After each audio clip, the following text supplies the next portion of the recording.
Hello, everyone. Michael Zupan here with Byte-Size Impressions with another edition of the podcast. Obviously, since E3 has come to a close, this is our post-E3 show. Joining us this evening is podcast regular Garrett Golden, who we missed very dearly on the last podcast. How you doing, Garrett? I'm doing good. I miss you guys too. A lot's happened, lots to discuss. Can't wait to jump into it. Oh, yeah, it's been an exciting week for sure. A couple of people that many of you may not know is, number one, Gus. Introduce yourself. Hi, my name is Gustavo Lazo. I used to write for sites like Video Game Writers and like some Examiner nonsense back in the day, but I write my own blog now, verygooster.wordpress.com, but I'm mostly like a man without a country, and I like video games again. And also joining us this evening is Josh the Man. Talk a little bit about yourself, Josh. Hello, everybody out there. Everybody knows me as Midnighter20C out there on the Twitterverse, representing the Showtime for Free website, and a big Xbox fan. Used to be the same way with my PlayStation. Maybe we'll get into that later, but everybody knows me as the Xbox Man on the Twitterverse. So hello, everybody, and good to be on Byte-Size. Beautiful. All right. It's good to have you. And you are the Xbox Man, but we'll get to that in a little bit, too. Before E3 officially kicked off this week on Monday, there was a couple of things that happened on Sunday, though. Nintendo did some stuff, which I'll cover a little bit later when we actually get more into Nintendo and what they did on Tuesday. But Bethesda, they made the very bold move of doing their conference right after the Game of Thrones finale, when everybody was just kind of gawking at their screen like, what did I just see? So Bethesda, they had a pretty strong showing to kind of kick things off that week. Obviously, the big announcement, which we had heard prior to E3 actually kicking up, was Fallout 4.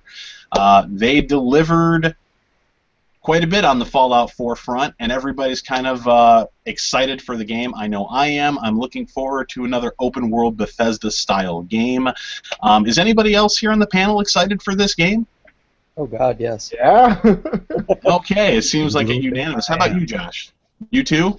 Yeah. You know what? I haven't. To be honest, I was on actually on my website and on Twitter saying that I actually have not played any of the Fallouts, but I saw one, and this. I mean, it is my type of game.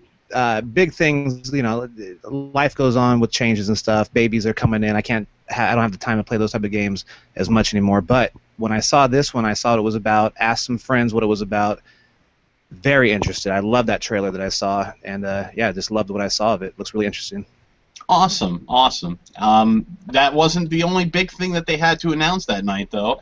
They brought it. They finally, after showing it off for a super long time, and I guess the history with this goes back to even, I don't know, years, but we didn't really hear anything official about this until like February of 2014 when they started taking pre-orders for Wolfenstein: The New Order. Doom.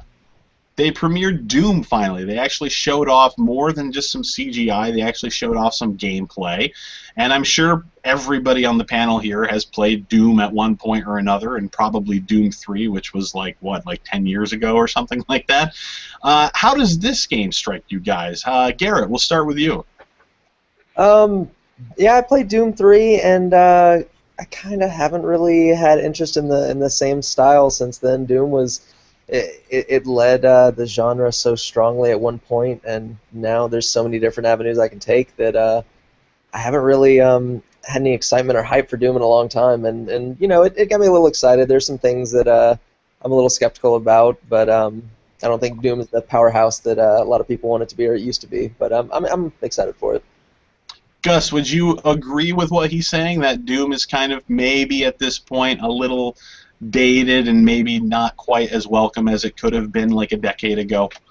Yeah, sort of, because like Doom is mostly a memory for me. And the funny thing is, I played Doom 3, that BFG edition, like last year, and I didn't finish it though. But like, I don't. It's like part of me understands that excitement because a lot of people really seem to be into it. I was into that trailer that they showed, and then, but part of me is like, I don't think I haven't thought about Doom though that much for like forever, and that's going to be a running theme with me for certain other titles that we'll cover.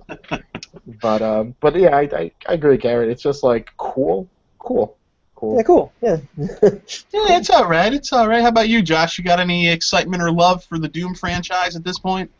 Well, first off, let me say that if you hear any kind of weirdness coming from my connection seems to be going a little bit weird back in this room that I'm in. So that's just to put that out there, just in case you guys hearing anything, like any kind of pauses or anything, or for some reason I'm sitting here just staring in the camera after you ask me a question. I'm just all, huh? What? But so Doom, I'm gonna take it back old school. I will join this to make the party a threesome. I don't really Doom that. It looked awesome. What I saw looked great. The gameplay looks awesome, but I'm gonna take it back old school. That I have not played Doom, and if any buddies are watching, they'll know exactly where we got this Doom. I haven't played Doom since original Doom when I bought it at Egghead Software in my neighborhood. I bought it at Egghead, the original Doom, and thought it was awesome back then. I thought it was awesome, but I haven't. There's been so many other games that I have not had any kind of interest in Doom. But that said, what I did see, it looks great. I mean, you can't. If Doom's your game, you can't go wrong with that. It looks beautiful. Yeah, I'm really curious about it because the game has been in development hell for so long, and it's like we don't know what's going on with this. And then, in February of 2014, like I said, Wolfenstein: The New Order, they're like, if you buy this Wolfenstein game, because we know the last one sucks, so we got to give you some sort of incentive to buy it, we'll give you access to a Doom beta. And I'm like, I don't know if I expected much out of this game, and I'm kind of excited because it does feel very old school based on what I'm seeing, just kind of running and gunning demons and monsters and whatnot. And then again, like that's a good point with Wolfenstein is that like, when was the last time there was a good Wolfenstein before this most recent one? It blew me away. It gave me a reason to be excited for new entries. So there's always hope for Doom to redeem itself and bring the series back. Exactly. But Definitely. they have to do it before I'm going to get excited. Just like Wolfenstein, I heard some good things, but I wasn't excited until about 2 hours into playing it when I realized, holy crap, this is really good. Yeah, and that's why I'm remaining hopeful about Doom, for that very reason. You can't judge a game until you actually sit down and play it, Another announcement that they had was something that everybody has been talking about on the internet and had suspected was going to be happening for a long time. Dishonored 2. I've heard a lot of great things about the original game. I have not had the time to sit down and actually go out and buy it, let alone play it. But it is coming to next-gen consoles, current gen, I know, just for the sake of argument, that's what I'm calling it. So maybe I'll get a chance to play that eventually, but this is a game that a lot of people are excited about. Is anyone here familiar with the Dishonored franchise? Is this something that you guys are excited about? For the Midnighter, no, I haven't played it.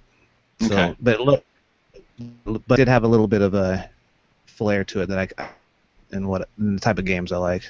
But yeah, I'm like you. I haven't played it either, Mike. All right. I'm a dissenter. I have a dissenting opinion on Dishonored because like a lot of people liked it. Mhm. I didn't beat it. I mean, it's not a bad game. I think like I want to chalk it up to like it just didn't strike me at the right time. There were good things about it, but like maybe the way like Western developers approach stealth like is not doing it for me. So when they showed Dishonored 2, I just sat there and watched it. I was like, okay, cool. I think that's a very valid point. You'll probably get something that you're looking for when Metal Gear Solid 5 comes out later this year then. Oh God, yeah.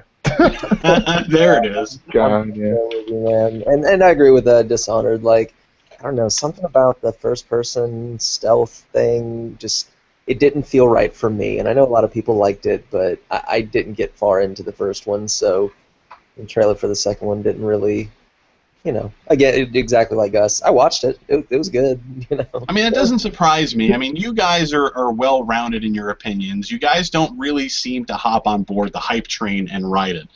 And Dishonored had a bit of a hype train riding behind it, and there's a lot of people who loved it, but there's a lot of people who loved a lot of games that I personally felt were also lacking in many respects, too, that they weren't quite as amazing as everybody made it out to be. But that's the way things are nowadays, I suppose. So That's me in a nutshell these days. yeah, it's like Shadows of Mordor is one of those games. You know, I felt like it was a really solid game, but at the same time, it wasn't quite like Game of the Year as everybody, for me at least anyway, was making it out to be last year. Yeah, I agree. That hype train rides strong. So they also talked about the old Elder Scrolls Online a little bit, which I'm pretty certain most people don't really care about at this point. Am I mistaken with that? I forgot it existed until I saw See? people streaming it on PS4 earlier. Yeah, I'll wait for the next legit Elder Scrolls game personally. Yeah. So that really kind of was how everything started on Sunday. Then the next day, Monday, the first major conference was Microsoft. Now, before we get into Microsoft officially, Josh had a very personal experience in regards to the Microsoft thing. I believe, and you can walk us through this whole thing, Josh, and tell us your experience that day, but you were going to some sort of fan event, basically, and then things sort of progressed for you from there. Share that with us. Well, yes, as you say, we did. I actually did something I really never do. First off, wait, what? What? Oh, yeah, I did. Yeah, that was fun. Yeah, so I drove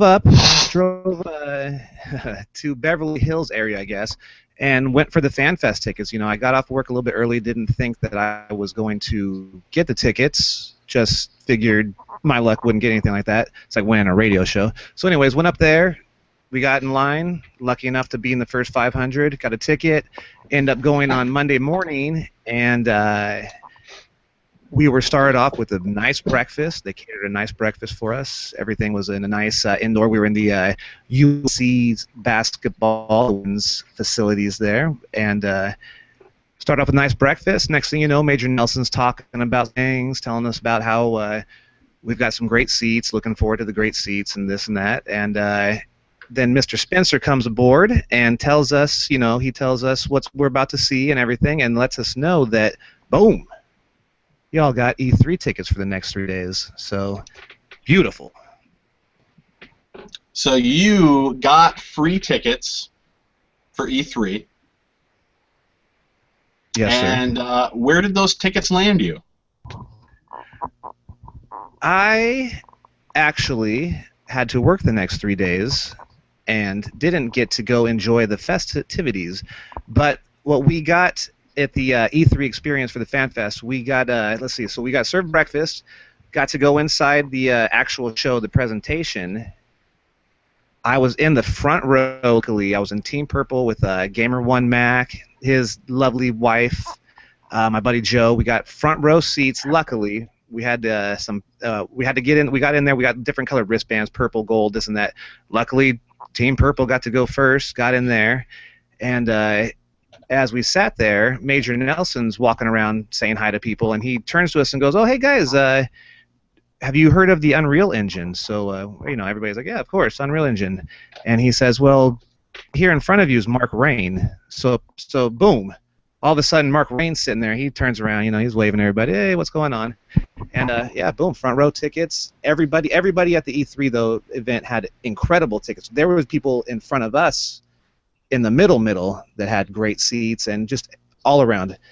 You watch it on Spike TV, you're going to see a bunch of green shirts there having a great time. That is pretty terrific fan treatment, if I do say so myself. Oh yeah. Okay. So yeah, you guys are asking for the full thing? So okay, yeah. Let me keep going. Oh hell yeah! So after Give it we to watched us. the show, okay. Like I said, my connection's kind of getting wonky. So sometimes if you ask a question, I'm not hearing the whole end of the thing. So after the show, boom, we could go back until we had breakfast. There's a catered lunch for us. Some great sandwiches, you know, sodas, water, this and that. Then next thing you know, we're getting shuttled, which I didn't know that we were getting shuttled to go see Played. I thought we were going to drive from there to the other event, but apparently we were being shuttled. So they shuttled us all into a downtown club. I believe it was called, I can't remember the name of the club, but a nightclub down in downtown LA, and we walk inside, and bam, there's an open bar. And that's what so I go, oh, okay, no wonder it's 21 and over. Open bar. I just All the gotta new say, I games love you can your see. Andrew Dice Clay delivery. We're walking around and then bam, we're getting some water. Bam, we're getting some soda. I think his connection just crapped out too. I just destroyed Josh. Ooh, I see Gus's avatar, beautiful. But yeah, so then we got into this nice after party, and everything catered perfectly. Open bar drinks. They had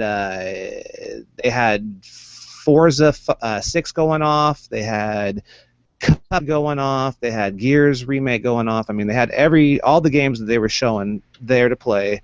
Drinks, people coming up to you with food. I mean, it was awesome. And the biggest thing for me about that whole event was guys like Aaron Greenberg and Phil Spencer, even Major Nelson, like people like that. Those guys, I didn't see one time them deny any fan coming up to them saying, "Hey, can I have a picture with you? Can I ask you a question? Can I talk with you?" Those guys really made it awesome. So I mean, that was one of the greatest experiences of my life. Jesus. And I think Garrett's an Xbox guy a little bit, so I know he's got to be like, "Oh, damn. Yeah, you bastard." Wait, what? Garrett, look at this. Look at this Oh, shirt that came in our swag bag. Look at that Gears shirt. Oh. Anyways, all right. So yeah, you had one hell of a year that you got to attend too, because they did us right. Yeah, they had a really strong showing. I mean, I was at work and I was following everything as it was happening through a live blog that was going on, and I was like, okay, all right. I didn't think they were going to have a lot to show us, and they actually started off strong with what I thought maybe they tried to end with, which was Halo, and Halo 5. I've been skeptical. I wasn't really sure if this was a game I was really going to be interested in. I'm still not sure if it's a game that I'm going to want to get right away. But since, Garrett, you are an Xbox guy, is this a game that you're looking forward to? Oh yeah, I'm about midway through Halo 3 of Master Chief Collection, and I had put it down for about a month or so. Just started playing some other things, and that trailer, oh my god, it got me hyped. Like everything about all of that gameplay stuff, like what's the new map thing called? With all the vehicles, I can't remember. It was all wonderful. It was all beautiful. Warground, yeah. I loved all of it, and I can't freaking wait. Yeah, that was a good trailer. That was good stuff. Now, Josh, I don't know what kind of games you're into because we don't really talk about this too often together, but is Halo your thing? You're an Xbox guy. Is this something you're looking forward to?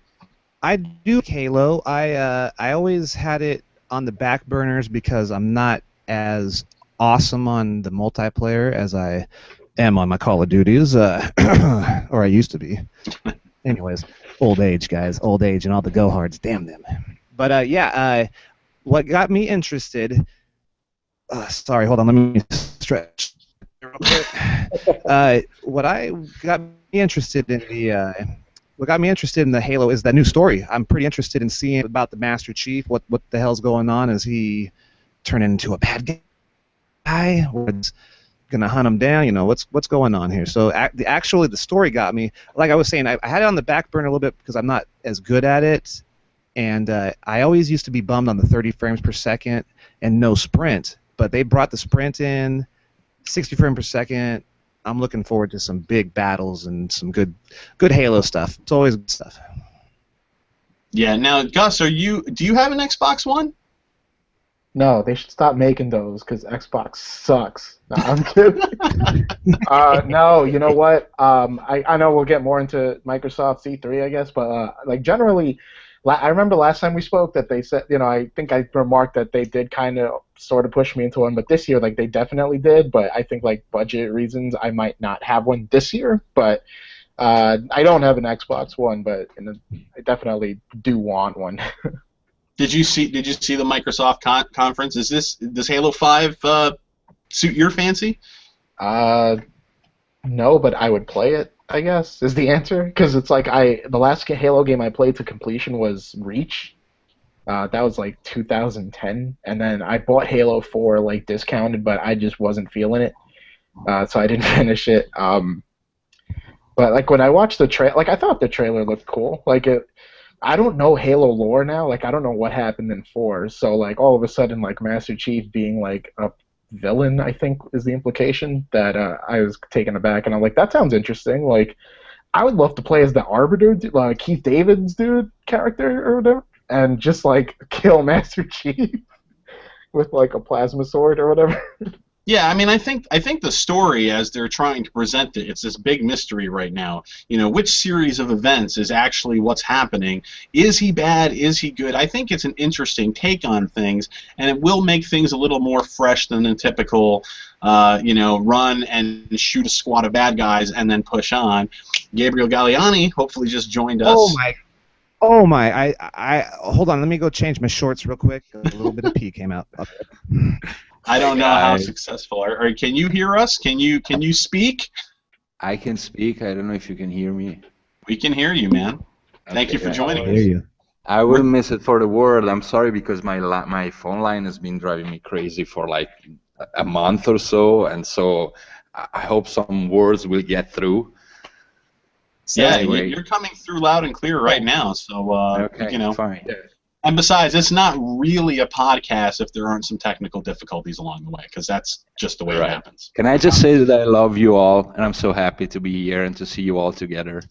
Ditto, man. Yes. And I'm here. I'm happy we are all here together. What is it, like 5 a.m.? That's the way it should be, goddammit. So, as I was saying about Halo 5, I like the story aspect of it, and I'm not like a lot of the purists out there who are like, oh, I can't believe they added sprint. Fuck those guys. They don't know what they're doing. They're destroying Halo. I'm not like that. Like, the gameplay is really old. It does feel kind of dated. They do have to move it into more modern times, but the trickier part about that is, can you do that without making it feel like Call of Halo? And I think they might be trying to do that, because one of the things that it looks like, based on what they've shown us, that they're trying to bring to the franchise is this squad-based combat, which is a really interesting aspect of Halo for me. That might reinvigorate things as long as 343 Industries doesn't fuck up the release of this game like they did with the Master Chief Collection. I actually don't think that. I think it's far less likely that will happen, especially now.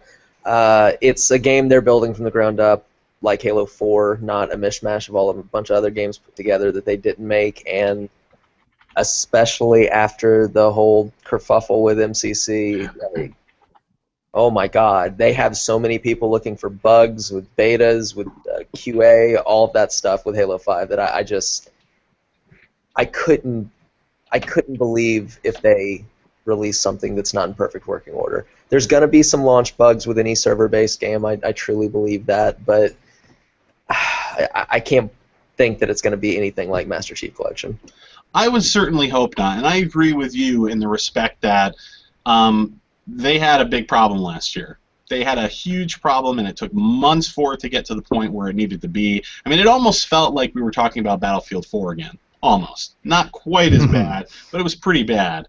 And the thing with it is that we're looking at Halo 5, like Halo Master Chief Collection last year. We're looking at this being their primary selling point during the holiday again. If there really was something wrong with it, and it really needed a lot more ironing out, and it wasn't really ready for that time frame, would they push that back?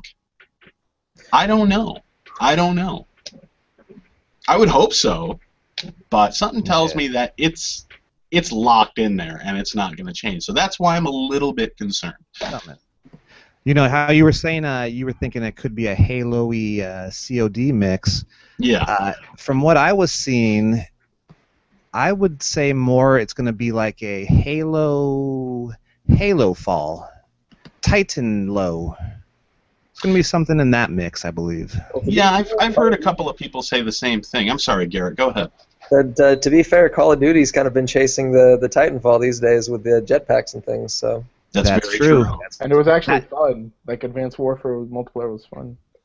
Yeah. Yeah, Advanced Warfare's multiplayer was fun. I did enjoy it, but like being that I'm just played so much Call of Duty at this point. I did kind of get tired of it, but it was the best that I had played in years for sure. So, Halo, moving right along, the next thing that they kind of went on about was, where was it? I lost it here. Fantastic. Oh, Recore. They had this CG trailer, which was a little bit of a disappointment for me just because they didn't actually get to show us any actual gameplay, but they showed this woman walking around in sort of this apocalyptic wasteland with sort of a robot dog or some kind of machine trailing her, and it looked like it could be interesting, but I don't know if I should be excited for it yet because I didn't really see what it's about. For it? Sure. From the makers of Metroid Prime. Like, that is another big announcement for that. Everybody was saying, "Oh, we can't wait to see what these devs are going to be providing for Nintendo this year." But you are getting a Metroid Prime anyway, don't you? Fuck you, Gabe. Yeah, it's from like the guys that left like Retro. I think they're called like Armator or something. Yeah. We will get the Nintendo and we will give them a good lashing out, believe me, about that Metroid. I mean, their conference, there was some good positive things to it, but yeah, disappointing to say the least. Another thing that Microsoft kind of pushed ahead with too was talking more about Fallout 4, and some of the big things that they had to say about Fallout 4 was that there's going to be cross-mod support between the PC and the Xbox One, which is kind of big. We haven't really seen this happen on consoles just yet. Usually everything stays really segregated, so that seems pretty damn cool. Can I interject here for a second? Yes, you can. Okay, so that's really cool for me because on my side of the game, things are not that easy. Like Sony always, like they require they have crazy requirements, like for approval, for even to just upload a patch. So I didn't hear anything about that on Sony's side, and I'm curious about how they're gonna handle the whole thing. I heard a rumor. I only heard by rumor that like Sony was looking into that too, and then I was reading like I think on Kotaku because I think Todd Howard or somebody was talking about the mod support because a lot of people were like, well, because consoles are kind of restricted in the way these companies kind of handle that, like what kind of mods are we going to get in terms of approval. And yeah, the main concern is that. That they have on the console side is that a mod could somehow screw up let's say, the operating system. That's saying it in a very simple way, but yeah, that it could be related, that it could fuck up some other app or some functionality on something, so everything has to be triple checked. Sorry for interrupting. Oh, No. Then they also said like basically in terms of restriction to the actual mods, they just don't want you using like assets from another game, but they don't care if you're using like licensed stuff or something. Yeah, that's actually the same problem that Steam faced when they tried to put the paid mods. Yeah, exactly. Yeah, I don't think they're going to end up making that mistake on the consoles. I think there was enough of a spotlight on that we shouldn't have to worry about that on the console space. You never know. The console space is constantly evolving and surprising me in that respect. But speaking of evolving, did you guys hear about Evolve? No. Yeah. I did. Yeah, quick piece on Evolve is that an update with that is that they just announced a second season pass. Now, the game just came out like 4 fucking months ago. And they're already announcing the next season pass, like as if they didn't go in there and get you hard enough the first time. Disappointment. And of course, and since we're on that topic of the DLC and everything, I'll just say one thing that disappointed me even more the other day was Destiny, which I've already thought was like the major DLC platform game of 2014, and I know a lot of people out there enjoy that game. I enjoyed it until I hit the wall, and then I couldn't really enjoy it anymore because it's like you have to go play these modes of the game in order to get the gear and the stuff that you need just to be able to play it. And I'm like, this is stupid. I can't do this anymore. And there was no story or anything like that. But what they're doing is they're completely fucking over their core fans at this point because there is this new major expansion coming out that's going to be priced, I think, digitally at like $40. It's coming out probably in the early fall. And there's also going to be a collector's edition at $80, which will include the core game and the expansion, which is okay, I guess, if you don't have the core game. But this collector's edition is also going to have DLC that is exclusive to the collector's edition. So the people who have been playing this game all along and have been supporting this empty, hollow shell of a game are not going to be able to have that DLC. I mean, talk about a slap in the face. It's not even the worst one that came out at E3 time. I don't know if you guys heard about Guild Wars 2. Yep. I didn't hear about that. That's like super shitty. Very short. Basically, the new expansion is coming out, and it's priced at $35. The expansion includes the core game. So all the people in the community that already had the core game were like started posting on the forum and were like, "Hey, developers, okay, what does it cost without the core game, like just the expansion?" And ArenaNet basically said there's no standalone version. So now there's this huge fucking, it's crazy. It's crazy. You should read on the forums. Anyway, sorry for interrupting again. It's never an interruption game. No. Anybody else have anything to add on the heels of the cross-mod Fallout 4 support before moving on? They did come out and say after E3 that there would not be paid mods, which I thought that they might leverage them in somehow, but as of right now, I don't know. I don't trust it after the whole Steam thing. I just want to play as Macho Man Randy Savage. From the capacity. Oh yeah. That's fantastic. I hope they don't go that route, but as I said, the industry is always surprising me in the respect, I guess, they're not really surprising me. But it was around this point in the show now, and it was announced fairly early on. This is when the major bomb dropped that really kind of set the tone for the rest of the day. Like, oh my God, like, what is Sony going to do when they come on tonight? There's no way they're going to top this announcement. Microsoft comes out and they announce backwards compatibility on the Xbox One. And I know that's when Josh was in the front row, wetting his pants, screaming for joy like a little girl. Yay! Josh, how was the feeling live when you were there when they announced that unexpected news that didn't manage to actually get leaked beforehand? Uh-oh. Uh-oh. He's You have no speechless. audio, Midnighter. He's speechless. His microphone had problems last year, I think. Oh man. Oh. I laughed when That's it exciting. happened though, You laughed when it happened? Explain that thought process to us. because I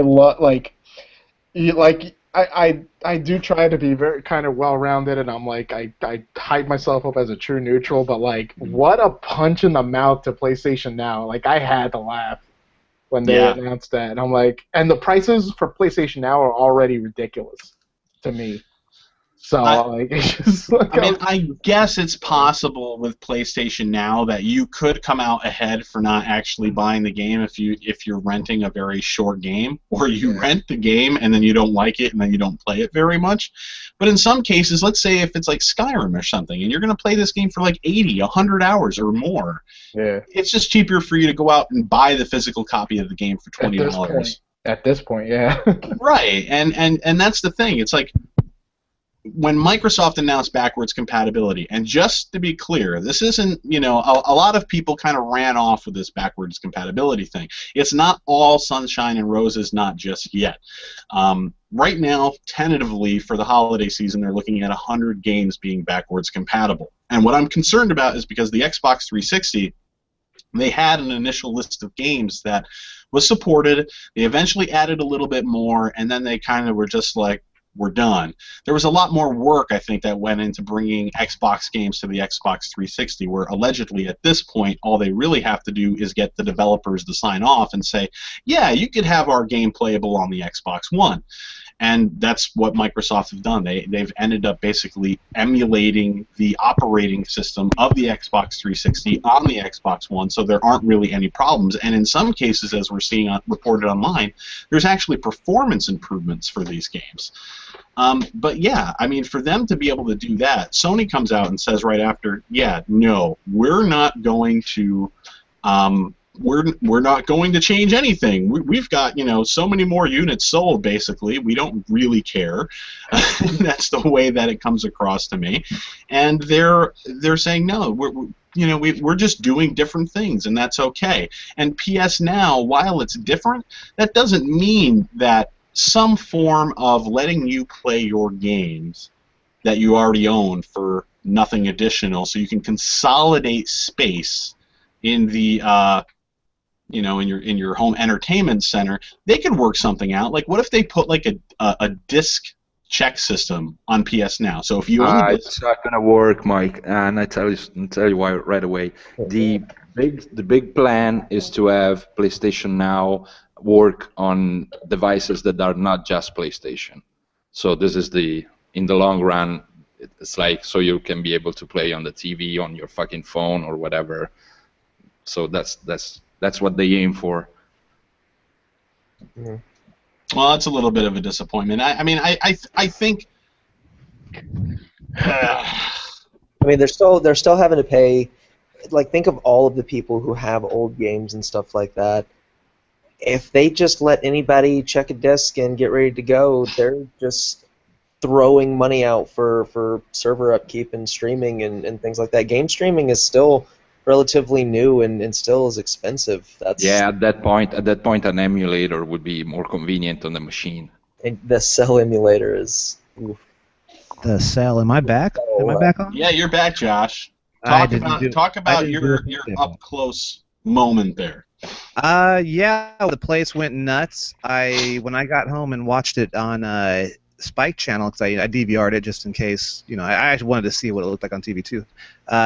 When I watched it back on the DVR, it didn't sound as loud as what it did there at the main place. It was really nice. Everybody went nuts, and like you said, it was an unexpected type of thing. I didn't hear anybody on my Twitter feed, or I didn't see anything on GAF, or I didn't see anybody saying that they were expecting BCom. I mean, that's nice to have. That's going to get a lot of people who still have 360s who are maybe thinking, I don't want to get rid of all my games. Maybe eventually those games that they have will also come back. Yeah, and back to what we were saying before about Sony and everything in response to this. I'm really disappointed to hear what Gabe had to say about that. I thought that would have been the answer, but regardless of what I thought, I'm getting a little feedback from you, Gus. I'm hearing my voice through your... My bad. Maybe I'm leaning too close or something? Oh, maybe. Yeah, because it wasn't happening before. Sorry. No, it's okay. At this point, it doesn't really matter, I guess, if Sony can actually do this or not, because the damage at this point with Microsoft coming out and making this announcement, it's already going to hurt Sony, because just like me or anybody else, it's going to have people en masse saying, so why can't they do it if they've got the superior machine? How come they can't go ahead and do emulation? Microsoft, I guess Digital Foundry even I'm still getting the feedback from you guys, sorry. Okay, Digital Foundry, I guess they actually tried to figure out like how Microsoft did it. And like the end result was that they're actually pretty stumped and impressed. Yeah, it was a nice announcement, I think, for everybody who, like I said, I think there's a lot of people that don't want to give up their games. I mean, why would you? I don't want to get rid of your games. I mean, I still have a 360 in my other room where my little guy is starting to learn how to play Minecraft on and stuff like that. And I guess if people want to upgrade their consoles to the newest one, at least they have that for if they want to get Xbox and say, hey, maybe my game. The disc part more than anything blew me away. I didn't know you were going to be able to put your disc in and then that would work. I thought maybe just digital stuff sounded like Well, it is easy still thing. digital. You put the disc in, and you still have to download a digital copy Oh, okay. to your Xbox One. I see what you're Because saying. while I guess how I saw it worded online is that basically you have to trick the Xbox 360 disc that it's playing on an Xbox 360, hence the emulation. And then you still have to convince the Xbox One, though, that it's playing an Xbox One game. So that's why you have to download the digital copy of the game. Makes sense. And you do have to have the disc in there while you're playing. If you pop the disc out, it will stop the game, just like a physical one game. Yeah, that's how I figured it would work. Keep it in there for verification and everything like that, and it's legit. You don't want people to be, renting games and installing the games on their Xbox One and then not having to have the validation ever again, because then, yeah, that'd be...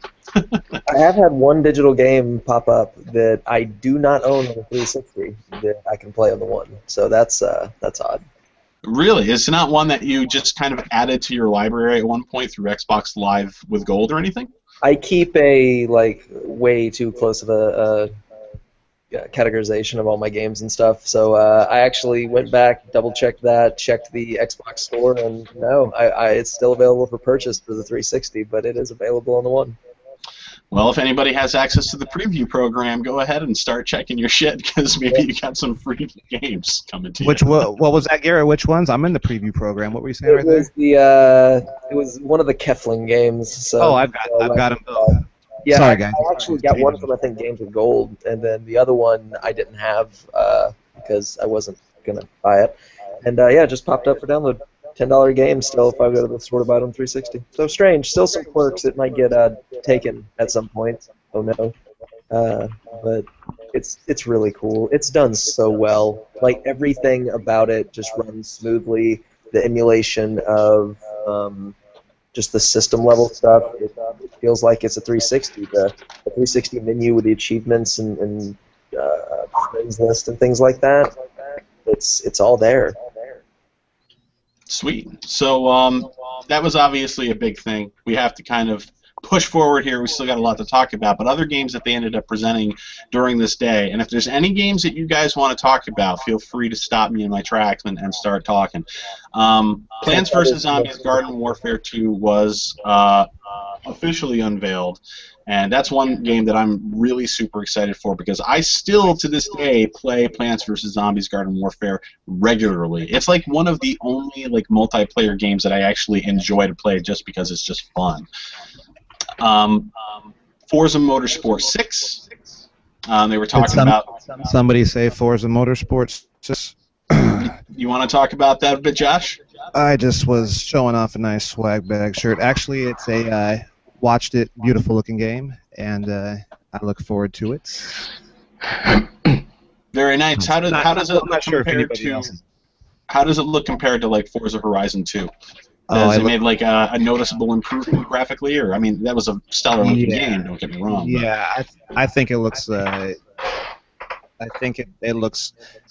It's Madden to EA's NCAA football, if that would make sense.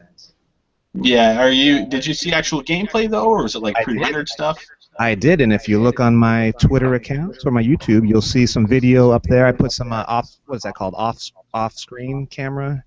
I just took it with my phone, some phone camera. But yeah, there's some footage on there. Look great. Sweet. Really surprised, and I do not believe, as by the main man himself, even with the 1080p 60 frames per second and all that jazz, the weather. They're not using DX12 yet on that game. So I don't know if that's going to make a big difference or not for that game, for Forza, but DX12 is not on Forza 6. That's interesting. I guess they're going to have to wait. I guess they're still working on that whole Windows 10 implementation and all that business. So. Yeah, now I'm not a tech guy, so I don't know how much that means or not, but I thought the game looked incredible, and the main man himself, Mr. Greenewalt, said no DX12 yet. So. Eventually, someday. They also talked about Dark Souls 3 a little bit. Dark Souls 3 is something I'm not really sure. I'm sure I'm going to get it like right after it comes out. I can't really resist those games. I'm a sucker for them. But like at this point, after hearing the announcement, I'm like, that's cool and everything, but like we're starting to get this franchise annualized. You know, Dark Souls was out for a little bit. Then there was Dark Souls 2.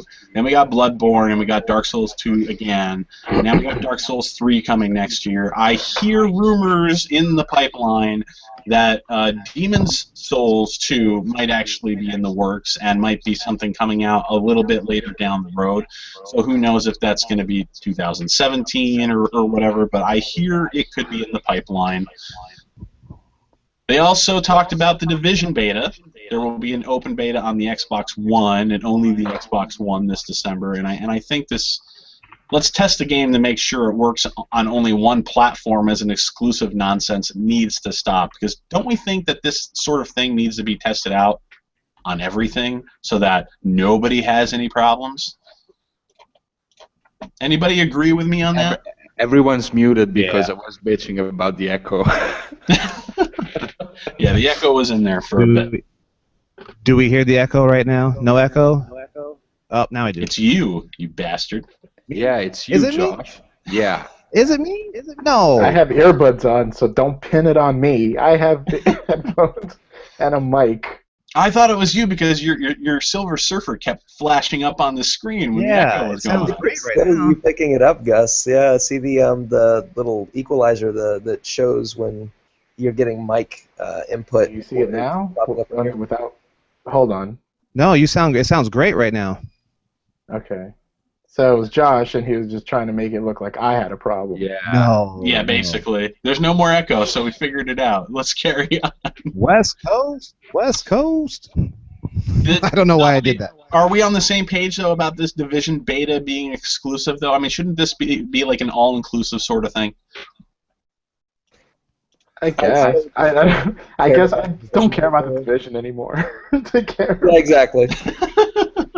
And It has that been a would be long my time. answer too. It's like George R.R. Martin with Game of Thrones on South Park. It's coming, it's coming, it's coming, it's coming. Sure it is. Sure, yeah. The problem with the Division is that it was too cool to be true from the beginning. And that's when I get worried right away. And it's turning out to be, I'm sorry to say that, but pretty generic looking. And also very late to the party. Yeah. That's my opinion. Can we talk about a little game that's called Unravel that I thought it was fantastic? Unraveled, is that the yarn type one that I saw? It looks gorgeous. Yeah, and it's Xbox exclusive. That's. Am I wrong? I I think it's Xbox PC and console Xbox, or maybe just. I think it's a console exclusive, so it'll pop up on Steam. But Yeah, Unravel.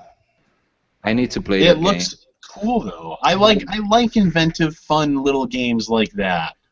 it's weird that the two of my favorite games of the show were both small games like that. And the two of the ones that I thought looked the best were Unraveled and #1 game of the show, stole it for me, Cuphead. Yes. Oh yeah. Oh That's my exclusive. god. It's like my childhood is like coming back at me and like kicking, and it wants to kick me in my face, and I love it. It does. That game is going to curb stomp me. It looks so hard. Yeah, but that's Microsoft had fine. a- We need hard games. We do. Do you guys want Microsoft had a to? better. No, go ahead. Go ahead, Gus. No, I was just saying that Microsoft. Oh, I was had just a gonna say better- hard game. A hard game. This is one that got my interest was The Long Dark that Xbox showed. Great game. If you guys didn't see that, The Long Dark, check that one out. When you want to explain that one to us a little bit, because that one flew under my radar.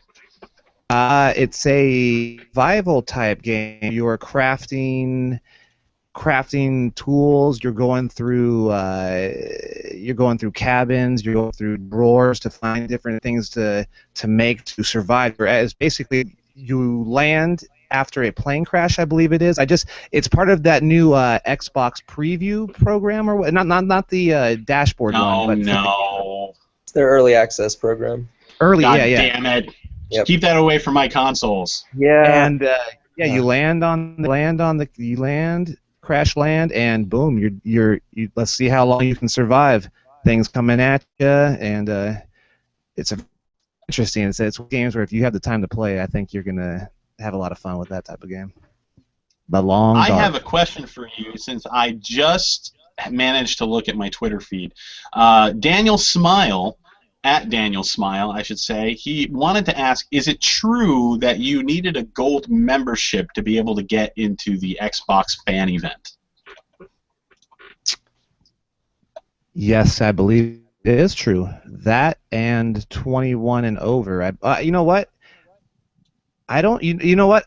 I would have to look again. I mean, check it out. Whoever tweeted to you, check out what was needed. I'm not sure if it was a gold membership or if you just needed to be a part of Xbox Live itself. I know you needed at least a member. You need to have a gamer score and all that stuff.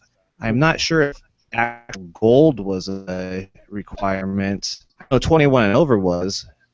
Well, if not you have sure that about the actual information, gold. go ahead and Let me put that up on Twitter at some point.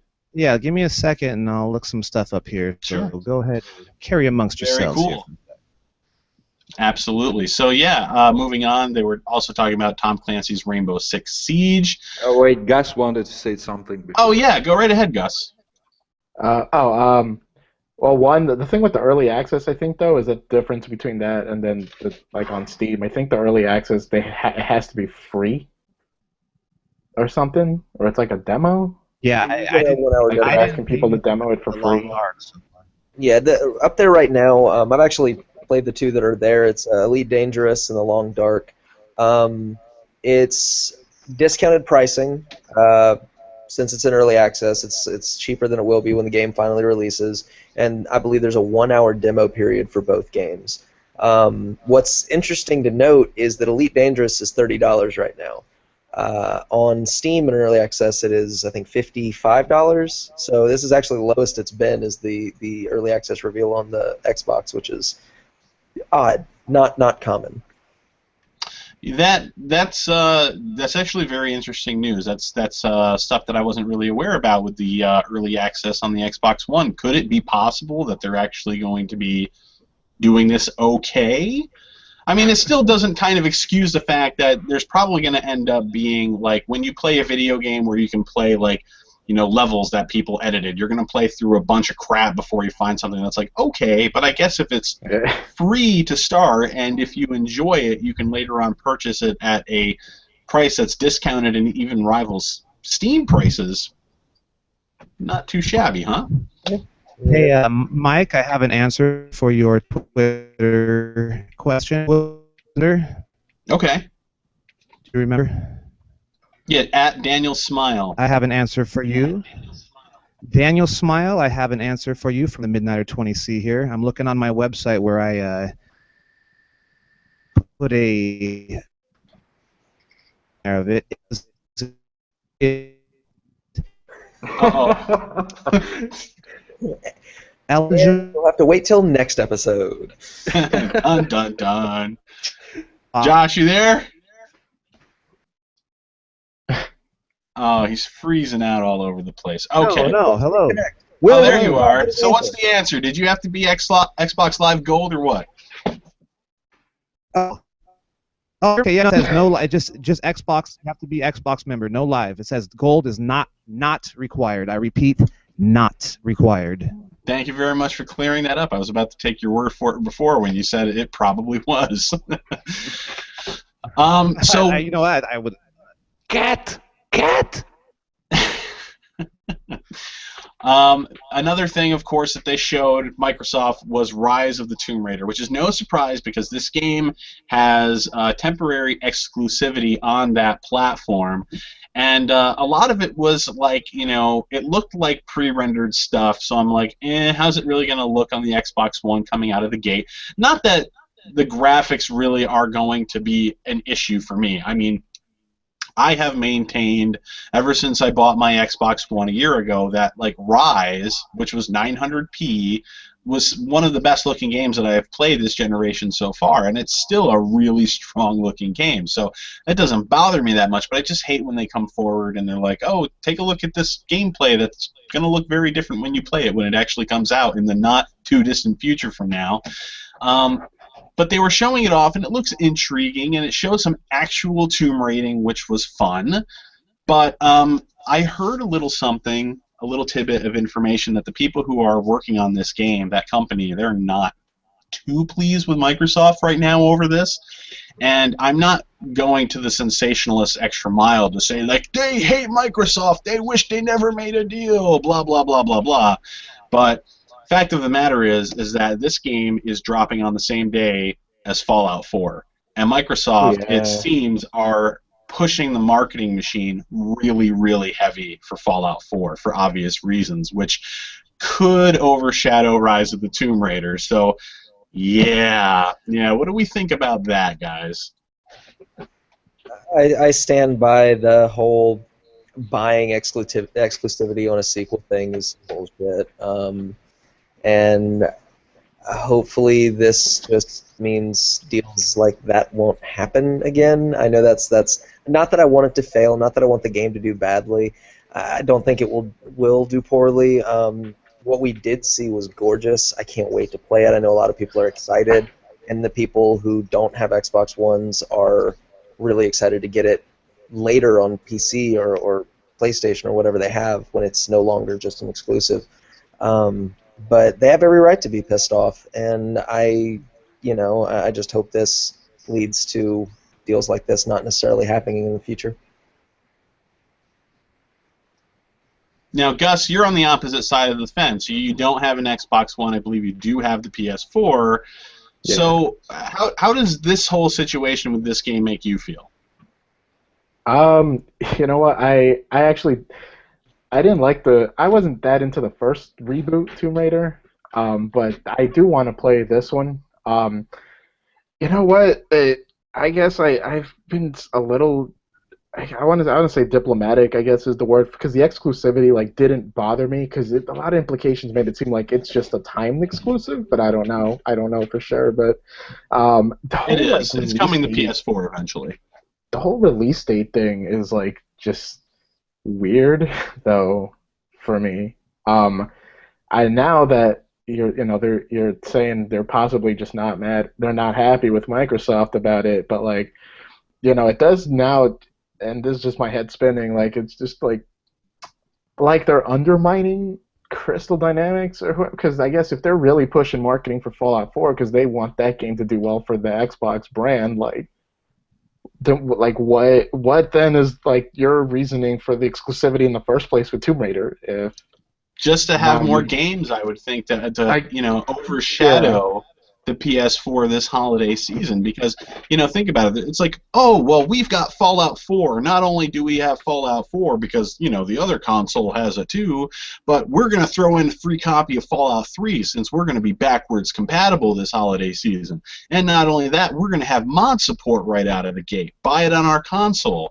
And we're also going to have Rise of the Tomb Raider exclusively. We're going to have Halo 5.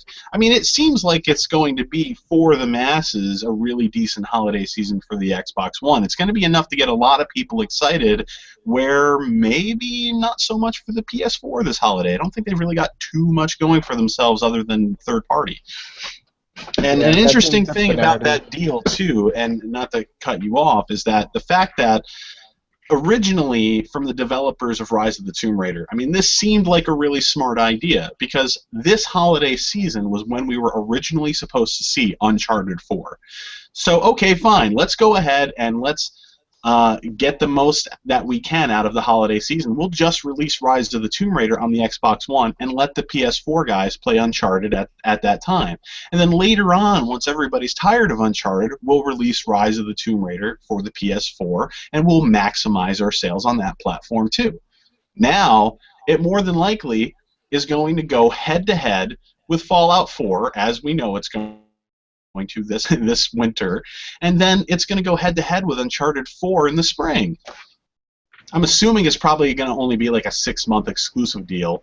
I'm assuming. I don't know the details on that, but it's very likely they could go head-to-head now still, and then Square Enix once again is going to be complaining about how many copies they didn't sell that they wanted to sell of a Tomb Raider game again. We only sold 6 million on the first hour. You know what? Semi-related note, developers of exploration games, I am tired of watching platforms collapse. I'm tired of watching mountains collapse. I'm tired of seeing old rickety bridges collapse. I know they happen because, civilizations are millions of years old. Stop demoing collapsing platforms and mountains. Like, seriously, based on that, never play the Tomb Raider reboot. It's like the opposite of your style of game if you don't want to see rickety bridges and collapsing buildings and mountains. Oh my god, I did play the reboot, and I actually wasn't into it because it was too like checklisty, as I call it, for my liking, which is why I don't play Ubisoft games anymore.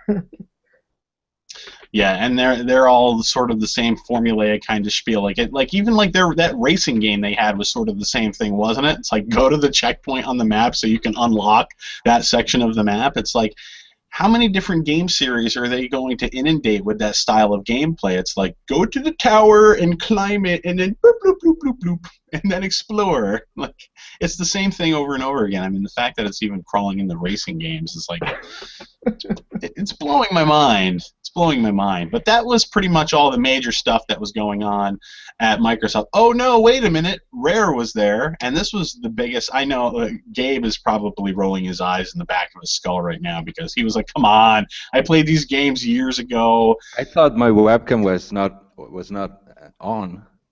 You're right there, buddy. Are you, oh, okay, I got the joke. Way over my head. Jesus Christ. It was a bad joke, to be honest. And I'm a little tired too. This is starting to push lateness for me. 5-year-old and all. I'm usually in bed by now. So yeah, Rare came out on the stage, and everybody was wondering. And I had been saying on my Twitter for like weeks, there's going to be a classic Rare collection. And I even got into like an argument on Reddit about it because I tried to tell everybody, and the mods were there. They were like, "Fuck you, man!" And I was like, "What are you talking about? Like, I'm just trying to tell people." And they're like, "You're spamming." If I was trying to spam, I would have like mentioned my Twitter account. I would have posted like a link to my website or something. I did none of that. I was just like, "Hey, guess what's coming out, guys?" And they were like, "Nope, curb stomped, bitch. We don't want you I here." love when it was announced. There's all the comments like, "Oh, I guess we should apologize to this guy, huh?" That's literally what they said. They're like, "Oops." They're like, "Zootman 1, Mod 0." But yeah, Rare Replay. I didn't know what games were going to be in this collection, but I'm stoked. I mean, it's 30 games for $30, stemming all the way back from like the beginning of Rare's history. I mean, we're talking about like Nintendo games like Battletoads and RC Pro-Am, all the way up to like the I'm going to second stop you Pinata there. game. I'm going to stop you there Go right ahead. because if I'm not wrong, which is the only thing that gets me kind of to want this collection is the Battletoads should not be the NES one, but the arcade one. That one's included too. That's what I understood. Yeah. So that's nice. That's definitely nice. But yeah, 30 games for $1 each, you can't go fucking wrong. Yeah, seriously. I mean, you're gonna have like even like some of the most classic Rare games ever made. We're talking Banjo-Kazooie, Banjo-Tooie, Conker's Bad Fur Day, which up until now you had to spend like $80 to get a cartridge for on the N64. Now you can get it in HD for $1 freaking dollar, which is cool. So interesting little fact. One of my best friends got me that exact Conker cartridge about 2 weeks ago for my birthday. So I've been playing the original version of that. Very nice. Yeah, I've been. It's sitting up in my classic game room upstairs. I'm in a new location. If anybody who actually pays attention to my podcast notices, my background is different back here. I'm in my man cave now, but I have a classic game room upstairs too, and it's sitting up there. And I have yet to play it, but I will, and I probably will play it before I play the Rare Replay collection. But yeah, Rare Replay, and not only that, they also came out with another game called Sea of Thieves, which is a new IP by them, and it's a multiplayer pirate kind of game. So after seeing what Assassin's Creed did for like pirate games, I think if they can pull it off too, this could be a really, really fun game. I am sort of tired of first-person survival, gathering, and whatnot stuff. kind of fatigued, but yeah, it looked cool. Still need to see more. I mean, I'm getting tired of that sort of thing too. but at the same time, this is Rare. And, you know, when we bring up the name Rare on the internet nowadays, the knee-jerk response from everyone is, fuck Rare. They're not the same company that they used to be. The people who were the masterminds back in the day, they're not part of that anymore. So who cares? And I'm sitting here saying to myself, who gives a shit? Like, I mean, they came out on the 360, that Cameo, Elements of Power, which I thought was a really fun game. Banjo and Kazooie, Nuts and Bolts, just because it was different, everybody shit on it. It was still a really fun collectathon-style game. Viva Pinata, although it was cutesy, it was also fun. They did some Kinect stuff for a while for Microsoft, and that kind of made them Microsoft's bitch in everybody's eyes, but they own these properties. Why just dismiss it with a wave of a hand instead of actually seeing what the developers are going to do? I think they're capable. Let's see what they're coming up with. It's a new IP. They're not going to ruin Banjo-Kazooie for anyone now, it seems. Sure. Let's see what's going on. I think they need to let Press Play and Twisted Pixel have at a couple of Rare IPs. I think that would be right up their alley. It probably would. I mean, they're a decent development team. Yeah. Plus, you got the original like Rare guys or whatever making that ukulele or whatever. Like, oh my God! Yes. You know what though? The most important Rare game that got mentioned to me is Blast Corps from Nintendo 64. That game was great. That Rare replay, like that's the game. That would be my first Xbox One game, like right there. They had Snake Rattle and Roll from the NES from like 1988. I haven't played that game since I was like 4. I didn't know that was a Rare game. I didn't either. I just knew that I liked it when I was in kindergarten or whatever. Yeah, my earliest memory of Rare was like Donkey Kong Country. Oh. So I had no idea. And of course, the last two things that they ended up talking about with the Microsoft conference was Gears of War, the Ultimate Edition. There were some leaked pictures on the internet prior to E3 that looked like complete dog shit, and I was like, there's no reason worth upgrading. Now, I've actually played the beta a bit, and it actually looks pretty damn good. Yeah. I've never got to play the PC version, so I can't compare it to that. But, I mean, as far as people who have never played the franchise before, I think it's a solid buy. For people who own the games on the Xbox 360 already, just for one game to be remastered for $40, which I'm being a complete hypocrite about because I'm stoked as shit for God of War 3's remaster on PS4, I would say, maybe hold off, because you know they're probably going to end up remastering Gears of War 2 and Gears of War 3, and you're going to end up spending $120 for the trilogy again. And, of course, there was Gears of War 4 that they were talking about, and they showed off a little bit. Anybody excited for Gears of War? Where did Josh go? He disappeared, didn't he? His connection shitted out on us. Yeah. He went back to E3. He went back to E3. He went back and took full advantage of the open bar that they had, right? Oh, there he is. I didn't think the Gears 4 demo was very good, but I'm excited to play it, if that makes sense. No, it does. I do like that. Really, I like that franchise a lot, but like the way they showed it, it was that dude, man, the guy that I guess you're playing as, like the most generic looking Blazkowicz looking wannabe. Like, yeah, it's true. It's very true. It's like he was Joe Everyman wearing a Gears outfit, which I don't know how that's going to compare. I mean, you're following in the footsteps of Marcus fucking Phoenix, who was really a pretty awesome character. I mean, he was gruff and tough, and this guy, he's just like, pew, pew, pew. So I don't know. We'll have to see.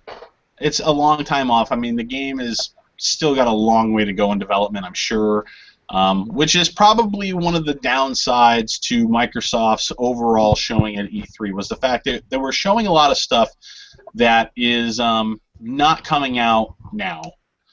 And that's... I know that E3 is about showing like things that are being worked on to get people excited, but at the same time, I want to see stuff that's coming out now.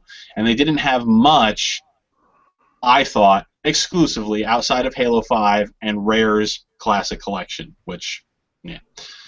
So let's move along. I mean, Forza. Crackdown, I guess. Yeah, Forza. You know what? It escapes me because I'm not a huge racing guy, but yeah, Forza's a huge racing seller. But in general, the racing. What else? Crackdown's coming at the what show are they bringing Crackdown and the other one? Is gonna have Crackdown. Scalebound. Scalebound. Yeah, they nixed those pretty close to the show, I heard. Oh, but you're talking about games coming out this year, yeah. I hear you. I hear you, Mike. Yeah, Those yeah, I still want to hear those stuff this still year. have news. Those still have news coming out about them. But now we could talk about Microsoft all night, but you missed three of the big ones that we have to hit before we move on. Go ahead. One not necessarily big one is the new UI coming out, which is Beautiful. again them chasing after what people are saying and trying to speed it up. I'm used to what we have now. I'm a little bit skeptical, but if it's fast, then that's all I care about. Dude, the UI right now, I gotta jump in. It's dog shit. Yeah, it it's really- slow as dog Yeah, shit on a slow. snail's back. Yeah, It's no, just slow. that's what I'm used to the style of it, but if they can make the speed better, I don't give a damn what they do. Just speed it up. I think I heard during the week that somebody, maybe even Phil Spencer, said that like once they have the new UI integrated, it's going to speed up like task processing like 50%. And it's gonna have to be beautiful. built-in contextual voice commands. Yeah, I mean, I'm just so sick and tired of like on my PS4. It's like I hit the share button. I'm like, okay, let's stream, and it starts streaming. Where it's like I'm on my Xbox One, and I'm like, Xbox, snap Twitch, wait 5 fucking minutes, and then like I got the menu on the side of the screen, and I'm trying to scroll down to begin my broadcast. Even the button presses are delayed like a half a minute each. Oh, yeah. Even this Xbot will admit sometimes starting a party chat up or something. I'm off start party, and then sitting there like, come on, get in this party, damn it. Anything that requires snapping just seems to take forever. But that looks. That's ironic. Am I wrong, or they actually ditched the snapping thing in the new UI? It's still there's still things that snap in from the left side this time. It looks a lot more like the Xbox app on Windows 10, but it looks like there's still stuff that snaps in, with like social stuff and achievements and stuff. Okay. So you hit the UI. There's 2 more points that you wanted to bring up, Garrett. The HoloLens demo. No, don't say fucking. Yes, yes. Come on, Minecraft, no. man. I like we don't have to Fucking talk about gimmicky it. bitches. It was a proof of concept thing. We don't have to talk about, oh my god, it's a game coming out, but come on, that was cool as shit. And then actually, But here's the thing, though. Before you push on, the HoloLens, there's an article saying, okay, I got to try the HoloLens like a long time ago, and the field of view was great. Now it's like, boom, like right here. It's like you have to kind of like, it's like right in front of you, and like the sides are just nothing. It kind of makes it seem like a waste of money to me. Like it was like something that had a lot of potential, and like it's just like, no, it's not going to happen now. well, Ah, I'm still buying one. that a pro- Minecraft was incredible. What I saw there was watching those 2 up close. I was like, what the hell? Come on now. Could you imagine playing like a Sim City like that on your or like a Civilization, or maybe for this Xbox guy, I have to play Halo Wars 2 sitting there on my tabletop moving guys, or that'd be incredible. Are you guys Yeah, kidding but me? it's not responsive. Trust me on this one. I try every single piece of technology that comes out. So I've tried this technology long ago, actually, and it's still like the Kinect. Like it's not. It's far from being one-to-one. And when something like that is not one-to-one, it frustrates you more than you're gonna enjoy it. When is it supposed to come out? How much longer do we have before that's supposed to be 5? And hopefully all just because it's early still. Hoping. Well, no, because it's the field of view has gone down in this thing, but Microsoft has actually come out and said, don't expect that to change. I meant what Gabe was talking, the one-on-one thing. Hopefully that'll get better. When it had a bigger field of view, that was also when they were demoing it with people wearing backpacks. So Yeah, it's true. And this is not me shitting, on Microsoft, by the way, because the same shit I could say about the Move, the same shit I could say about the Morpheus. I'm sure we get into that. So. We will, and that's something that's a major issue with me because it is a big issue. Gus, you wanted to jump in and say something, I believe, before, yes? Did I? No. Well, no, not really. But when we brought up HoloLens, man, this was my first thought, though, when I saw that demo. Like, I want to play a Mass Effect game where I use HoloLens to, like, pick planets out and start, like, mining them. or start traveling to them and get data and shit, because that's what I would use HoloLens for, man. I was kind of blown away by it, but I haven't really thought too much about the whole VR AR landscape. Like, it doesn't really do anything for me yet. Right. And speaking of doing things for people, I think I'm going to steal the third thing out from underneath Garrett here because I completely overlooked it, and it is a big point for me. It's the new controller. Am I right? Yeah. Looks beautiful. Yeah, it looks beautiful, but it's also $150 fucking dollars. Yeah, that's for the PC play too, right? But listen, I know the whole thing about this is that it's for competitive play, right? And that's fine. Like, if you're a competitive player and you want to have like a professional controller, you expect to dump more money into it. Here's my problem with it. It's got these extra paddles in the back. It's got, it's got this reconfigurable controller, and everything on the controller, front and back, is mappable. You can change any button you want on this thing to be whatever button you want it to be. This is great. This is great for disabled gamers. So here we are. We're talking about Gamergate for the last year and a half, and we're talking about, like, men hate women, and they don't want women playing video games. They think women suck. And this has been going on, and we're all talking about the last year and a half all-inclusive gaming. So, okay, let's make it all-inclusive gaming. Why can't we have mapping on these controllers that we've had forever now? And if we're going to do that, that's fine. But if you're going to have one that's got these extra paddles in the back and everything that's going to make it so much easier for these people to be able to play these games, you're going to expect them to buy a console and then charge them $150 more for a controller on top of that. I'm sorry, I think that's kind of bullshit. They would be... The fact that the button reconfigurability is being linked to an app makes me think that there's not much that's going to prevent them from using that same app to map buttons on a regular controller. It's just when they'll implement that, and that can be. We need to keep an eye on that, because that could be pretty scummy for it to come out, and then 3 months later, and now we happen to, after the first initial sales bump, now we can remap regular controllers. Yeah, and maybe remapping regular controllers isn't going to be great for everyone. I mean, there's going to be some disabilities out there where maybe just the ability to remap buttons on a regular controller is okay. But there are some people that probably have an issue where holding a controller, they have to grip it, and maybe they can use their fingers on the back side but can't use their thumbs so well. They have to spend $150 for a controller now if they want to play video games. I mean, I expected this professional gaming controller to be more than the standard $50 or $60 that the controller should be. I thought it can't be more than $99.99. But man, $150. I mean, it's going to be great for people who like the competitive gaming and everything. And I think it looks like a solid controller. I'm not shitting on the controller itself. I just think that from a all-inclusive gaming aspect and the disabled gamers being taken into consideration here, it's kind of a slap in the face. But let me ask you this, Mike. Sure. So, what are you proposing, that they make the same style of controller just with a worse build quality?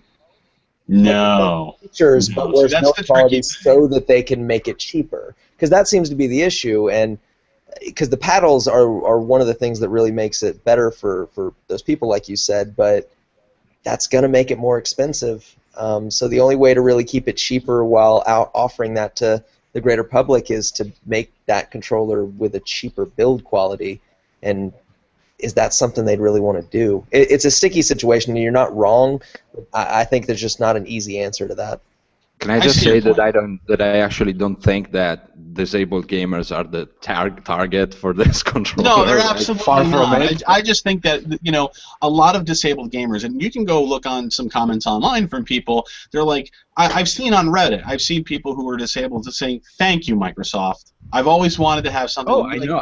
Nobody play video games, but nobody knows that better than me. I mean, when Sony implemented the fucking controller customization, the button customization on PS4, the first email that I received was from Nomad that told me we did it. And so Great article, by the way.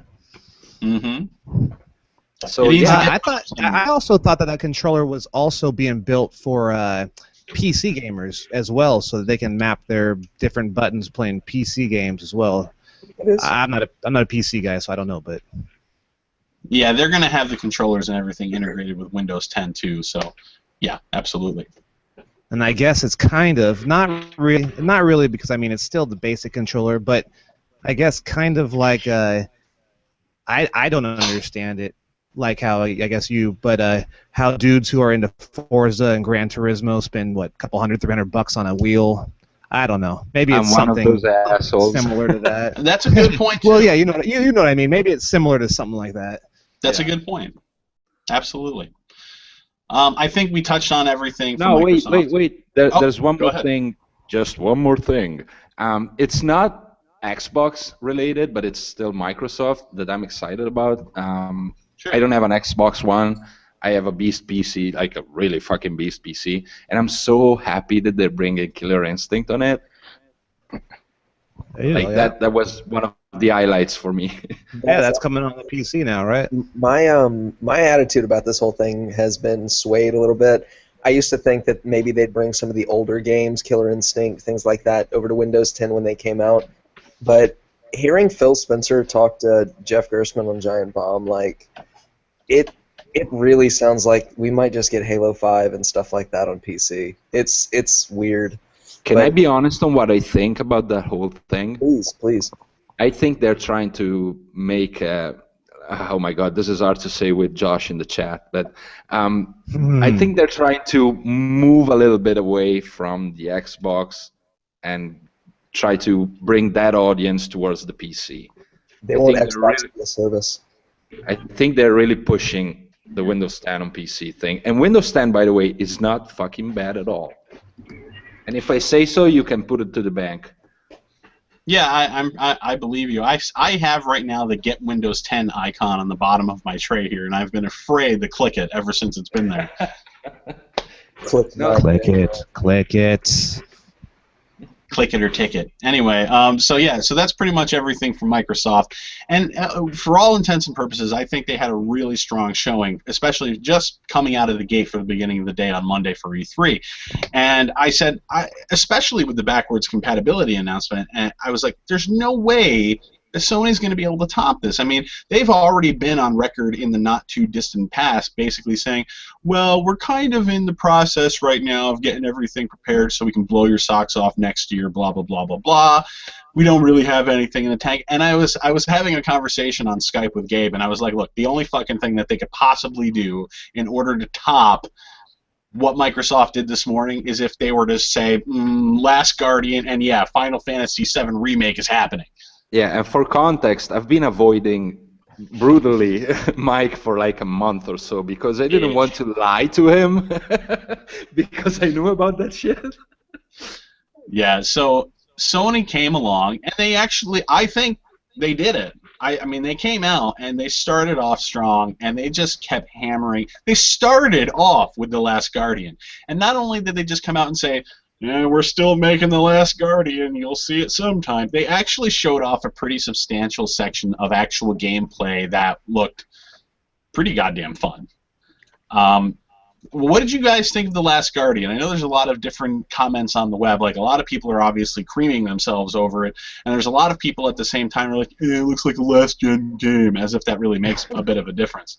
But, Gabe, I'm going to start with you, because you're obviously Mr. Last Guardian, so... I've been waiting for this for a long time. He literally told me on Skype, I'm literally crying right now. It's because that, I mean, I love Wada's games, and I don't know why, because yeah, they don't look super good. The old ones were choppy as fuck. They're weird. There's no real story. Like, yeah, there's some kind of narrative, but there's not a real plot. And still, they turned me into a pussy. Like, literally. I know that this game, The Last Guardian, at the end of it, I'm going to cry like a bitch.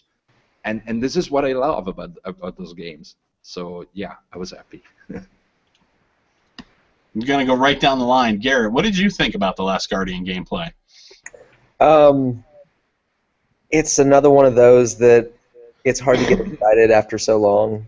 that, especially since it's been a long time since I had a real foot in the Sony camp, like a real strong passion behind a lot of those games, and I bet it'll be great, but I don't find myself excited yet, and I say yet intentionally.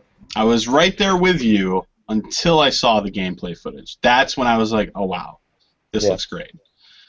I can maybe put that to bed a little bit. So I'm officially excited for it finally. I mean, I was in the same camp. It's forever, forever, forever. It can't be really good. It can't be anywhere near as good as the hype, and it might not be. There's always that possibility. I'm not letting myself get hyped because it just doesn't. It's still nothing about it seems real. Yeah, like I've been hearing about it so long. How about you, Gus? I'm slightly in the same camp as Garrett. And it's like my friend told me when you know we were watching it, and she's like, "Not until it's in my fucking hands." Like, no, you know what? Like, it's not that I'm gonna be there day one for that game. And yes, that footage was pretty endearing, and it looks very sweet and all that. But like, at the same time, it's just been so long, and there've just been way too many jokes. Like, one of my favorite GIFs is that Star Trek GIF where what's-his-face is watching it, and it's like 322:75. And he's like, where the hell's the last Guardian? And it's like, I know, yeah, it's just been too long where, like, I can't get excited, as Garrett said, yet. It's Guns N' Roses, Chinese democracy. It can't be the same game that it was when they started working on it. And that's the game I was initially excited about. So for some reason, I can't let myself be excited about this new game because it feels so good. What if it's better, though? It very well might be. It's just it's such a different time that it almost feels like the game I used to be excited about that was The Last Guardian, and the game they showed off, which is The Last Guardian, they're not linked as strongly in my mind as they should be. I was happy when they showed Ueda in the audience, like to reassure the old farts like me that it's still the same game. And fuck you all. I'm not gonna let you guys kill my hype. No, please, no. I'm not trying to kill your hype, man. I'm just like saying, like, this is one of those where I think you're right and I'm wrong on this one. That's just how I feel. I hope it's an amazing fucking game, man. I hope it's like, fuck you, because you doubted me. Like, great. I want to be proven wrong, man. When are we looking for this? I agree with you guys. I agree with. I'm not on the Gabe's level with it. I also have been wondering, like, oh man, I can't wait for this to come. They're saying 2016. Okay. Oh, nice. So it's been going. I'll believe it when I see it.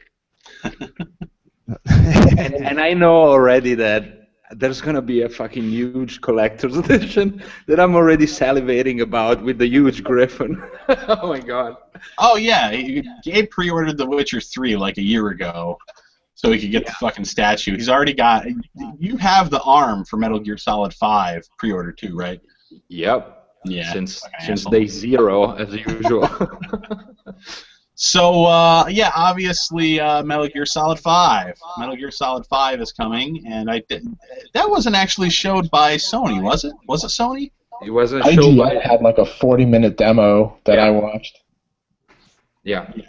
The closer we get to that game, and I'm not really a huge stealth fan, I do like Metal Gear Solid, but the closer we get to the release and the more I'm starting to see of this game, the more I'm just like, oh, I gotta get my hands on this now. Yup. Now, funny bit of trivia. Last month or 2 months ago, I just randomly hopped into a Twitch stream in which they were playing Peace Walker, 4 or 5 guys, 4 guys, and there was another in the chat. And I started talking to them, and I started telling stuff about Metal Gear that apparently wasn't public yet. And they were like, who are you? How do you know this shit? And blah, blah, blah. And I'm like, yo, I work for the PlayStation Magazine. And they were like, oh, you got to join our chat. And turns out I'm a member of a super secret private NeoGAF chat on Telegram. Oh. So it's like 2 months that I get bombarded by questions from everyone. And yeah. Listen, I don't know how up to date you guys are, but for anybody who's watching this right now, I have to say that Gabriel Galliani, as he just said, he is a writer for PlayStation Magazine in Italy. But if you were reading Kotaku UK not too long ago, he was the journalist who actually decided to do the research about this whole Dr. Canavero head transplant conspiracy thing that was That's going right. on for a Are you while. serious? Oh. Oh yeah, Another great because job by there was Gabe. the story was basically, and I'm not going to dwell on this too long because we have other stuff to talk about, and Gabe and I will probably talk about this on a podcast in the future during one of our regular podcasts. But Very basically, regular. yeah, the story was basically like, oh, Dr. Canavero's upset, and somebody on Reddit like messaged him or something and had like a conversation on Skype with him, and he was like, oh, thanks for letting me know about that. I think I'll contact my attorneys. Well, Gabe apparently was one of the only fucking journalists in the world at that point, was just like, that's not fucking good enough. Let's see if I can find this guy and get in contact with him and see what's really going on. Next thing you know, he's got fucking documentation and papers, and he's sitting down and talking to the guy's fucking lawyer, and he wrote articles for Kotaku UK about this. He's like the only guy who did this. It blows my mind. Anyway. Bravo. As Gabe would tell me the other day in regards to something else, it's pretty fucking sad when we have to sit here and applause about a journalist actually doing their fucking job nowadays. Yeah. Good job, Gabe. Good job, Gabe. So anyway, moving along with the press conference here, Guerrilla ended up debuting its new game called Horizon. Now, I've heard about Project Horizon, and I knew nothing about this game whatsoever. And I have to say, the gameplay looks like it could be really, really freaking fun. I like this kind of post-apocalyptic world kind of setting where you're not like battling like beasts, and you don't have all these buildings that look like they're collapsed like Gus hates so much. But you have like beasts that you're fighting, but they're mechanical, which is pretty fun. So I don't know. What do you guys feel about this? I thought it looked really good. When going through those fields of those big ass bushes and stuff, the whole dinosaur mixed with the mech, I didn't know what to expect, but what I saw, I thought that looked great. How can you go wrong with dinosaurs and mechs mixed together? I know, and that seems to be the feeling that I have after seeing actual... I mean, it's the first time I've seen or heard anything about this game other than, oh, Guerrilla's working on Project Horizon. And I didn't know what to expect either. And, like, right out of the gate, they're showing gameplay footage instead of just some CGI teaser. Yeah. And it looks great. And I'm really excited for this one. How about the rest of you guys? Gabe? Oh, that was one of my most anticipated games of E3. I knew they were going to show it, and I only heard good things. And it goes way back. Like it's been in development for quite a while. The only thing that I did not know and I'm not too happy about, I knew it was going to be open world and a mix between Monster Hunter and Dragon's Dogma, which already should be a fucking day one purchase right there. But I was hoping, and I did not know that there was a protagonist, like a main character. I was hoping for character customization, but hey, I'll take whatever they give me because. So you can kind of create your own character and make it your own. Yeah, but that's not something that I heard. It's something that I thought it was going to be because they showed different characters in previous art. But hey, I'm still going to get it. Like. Yeah. How about Gus? What about you? I mean, you're on the PS4 train right now. You've got a PS4 sitting at home because you were kind of explaining this whole collapsing, I hate everything, falling down and sort of, stuff going on before. The different nature of this game, because it does look and feel different based on what I'm seeing. Is this something that scratches your back a bit more? Garrett's saying that the echo is back. Yeah, it is. Like, I don't know what to tell you, man. I don't know if it's me, because I have earbuds on. I'm just sitting there. Anyway, I don't know. It's hard to say, because, like, I mean, generally, I think Horizon, it looks fun. It looks like Monster Hunter, except fun. Like, except it's fun. Except fun. You know what though? I haven't looked that much into it. Like Guerrilla Games as a studio like doesn't mean a lot to me because I have never played a Killzone game. So Yeah, and that was the other really surprising thing about this is that I'm so used to like playing their first-person shooter type games, and they're usually like verging on being great, but not quite. Like they have a long ways to go still, even though they're still really competent.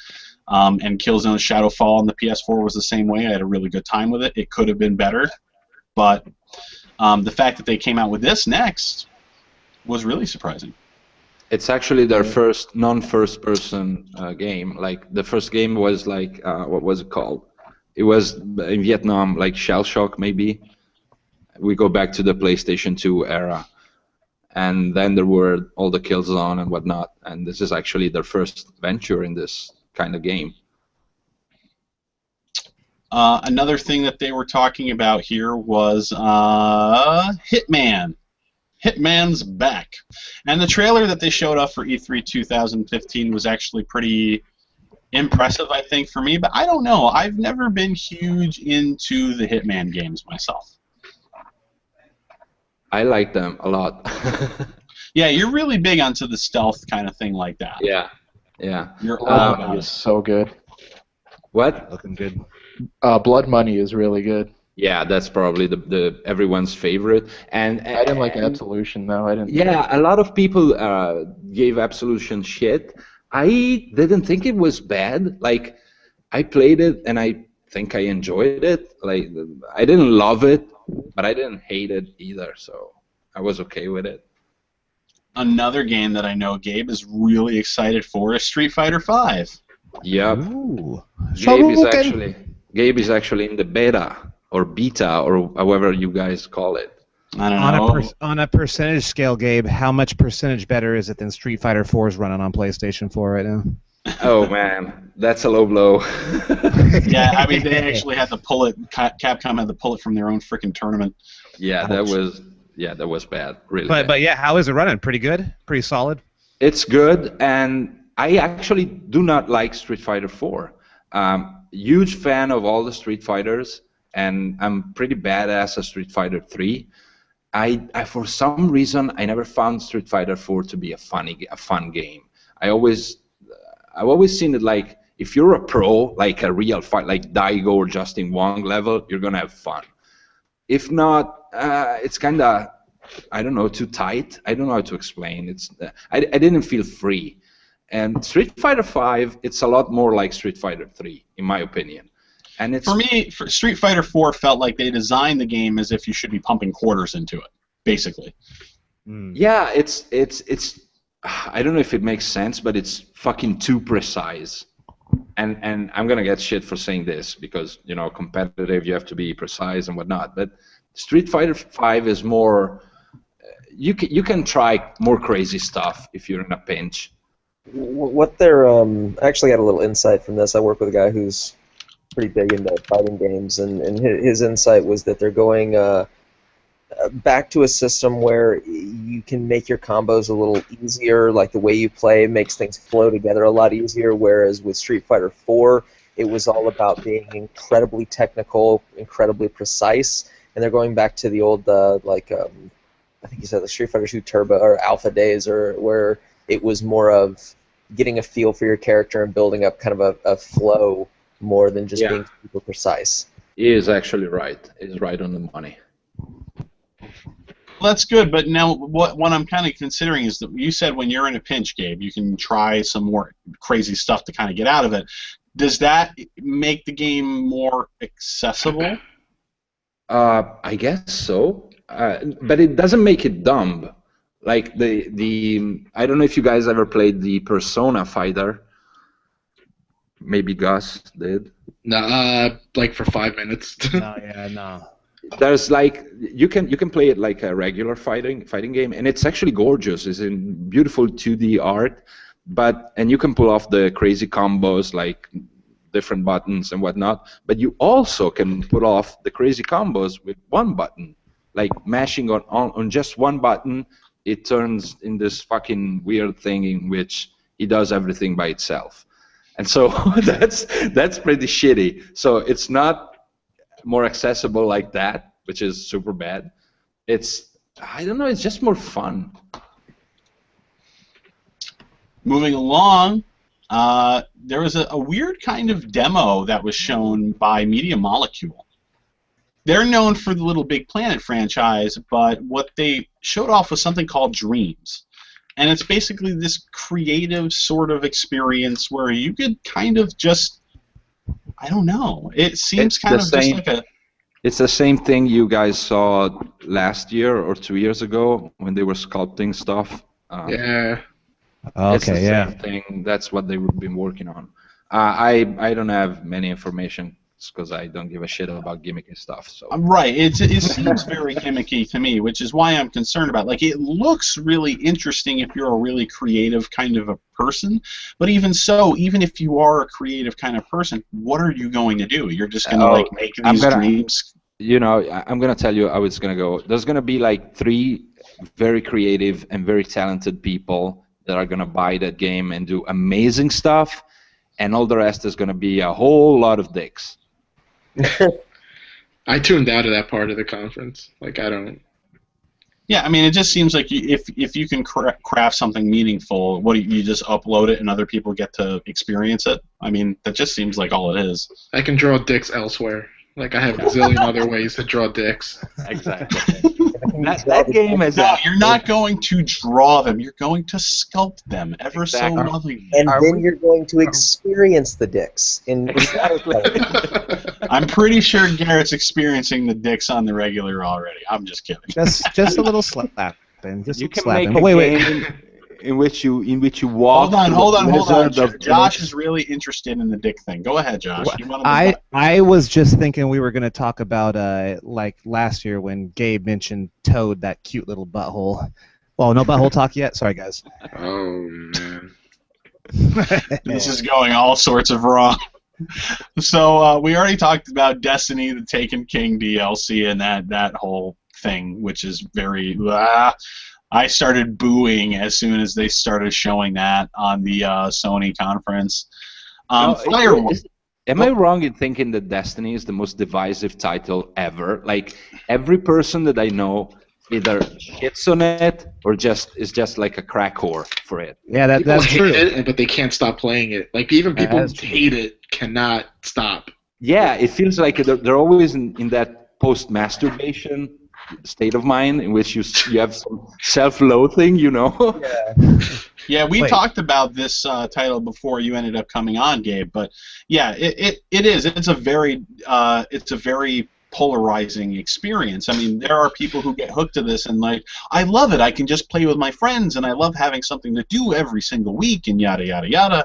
And there are other people like me, on the other hand, who are just like, there's no fucking story to this game. It's the same areas you're revisiting time and time and time and time again, where people like Garrett would come along and say, "Oh, but it's like it's got this delicious chocolatey outside, which is good, but once you bite into it, there's nothing on the inside. There's no nougat. There's no deliciousness to it." He's very right. I thought we were not talking about buttholes anymore. Oh wait. Okay. I got done playing Destiny. I got to the first cap or whatever, finished the story out, and I'm like, okay, that was fun. I guess there's more stuff to do, and then I kind of stopped playing it, and then a couple months later, I heard that people were still playing it, and it just blew my mind. I'm like, what are you doing? Why? What do you do when you log in every day? You know, you got back to the Destiny talk. How Mike was saying earlier, how he was saying he didn't want to have to do extra stuff to keep going on in the game, made a point how I felt about Titanfall, kind of how Titanfall, you have to do certain things to prestige to the next level. I don't mind doing work or grinding more. I want to be clear about that. I don't mind doing grind work. I just think it's kind of silly that it's like, oh look, here's a new raid this week. But okay, I hear you. You're not going to be good at the raid unless you have the appropriate gear or level or whatever to be able to play the raid. But the only way to get that shit is to play the fucking raid. Good point. I think I'm thinking of more of it from a clan, having a clan that's like Call of Duties and stuff like that. Yeah, that's cool. I'm fine with that. Like, and is anyone playing the PvP ever? I really hated it when I played. I didn't enjoy it. Halo PvP is better. Yeah. It is. It really is. If you're just going out for like death matching and shit, Halo's still where it's at. I mean, it was basically like when it came out on the 360 for Halo 3 and everything. It was basically like Unreal Tournament on a console, almost. So, moving along, the next game that we were shown was kind of a smaller sort of a game called Firewatch. Firewatch was interesting. I kind of like the idea that you're kind of like in the mountains and you're sort of like a ranger type dude or something. And there's this little mysterious element to the story where you kind of go out to kind of fix a signal somewhere on some pole, and then you're walking with this woman, and she's like, "How did you get back to your command post already?" And he's like, "I didn't. I'm here right now in front of the wire. I'm trying to tell you I'm fixing this thing." And she's like, "So who's in there right now?" And I don't know. It seems like an interesting sort of kind of a game. Something that could be really fun and actually story driven and not the typical AAA bing bang boom everything crash down and go kersplat kind of stuff that we're used to. I'm gonna tell you what. Right now, you mentioned that game. I'm looking at it live right now as I'm talking to you. I put it on my the other computer here. I'm watching their demo, and I see what you're talking about. Cave, so little microphone in hand. Yeah, it looks interesting. Looking interesting. Kind of yeah, it's looking good. I love the live reactions we're getting here from reporter Josh. Coming here live from the Firewatch trailer. Even Garrett's cat is reacting. Yeah, he's into it. So we had the big explosion, obviously, right out of the gate with The Last Guardian, but then around this point is where they revealed their next huge bomb. Wait. Let's frame this correctly. They first let us in on the next installment of the Final Fantasy series with the, what was it, Final Fantasy Worlds? Oh, yes! You're right! Final Fantasy World. And you know what? I don't care what anybody says. It actually looks kind of fun. Yeah. Because it looks old school, and I like old school Final Fantasy. Everyone was really excited, and then that happened. They're like, no, this isn't it, right? Right? Please, no, come on. It's okay, but come on. And then is that the chibi, like the chibi Final Fantasy? Okay, that did look cool. It looks fun, it looks cute, but it looks like old school Final Fantasy. I'm there, I want that. Yeah. But that's right after that. After everybody, like I was in the audience and I was saying the same thing. I was like, oh, this must have been what the rumor was circling around. They were all mistaken. Oh no, Final Fantasy VII the remake is actually happening. Now everybody lost their collective fucking minds when this happened. However, this kind of sort of like I said earlier with a different game, backwards compatibility with Xbox, I said it actually. It's not all sunshine and roses. They said there could be some changes to the story because they are doing a remake, which is fine.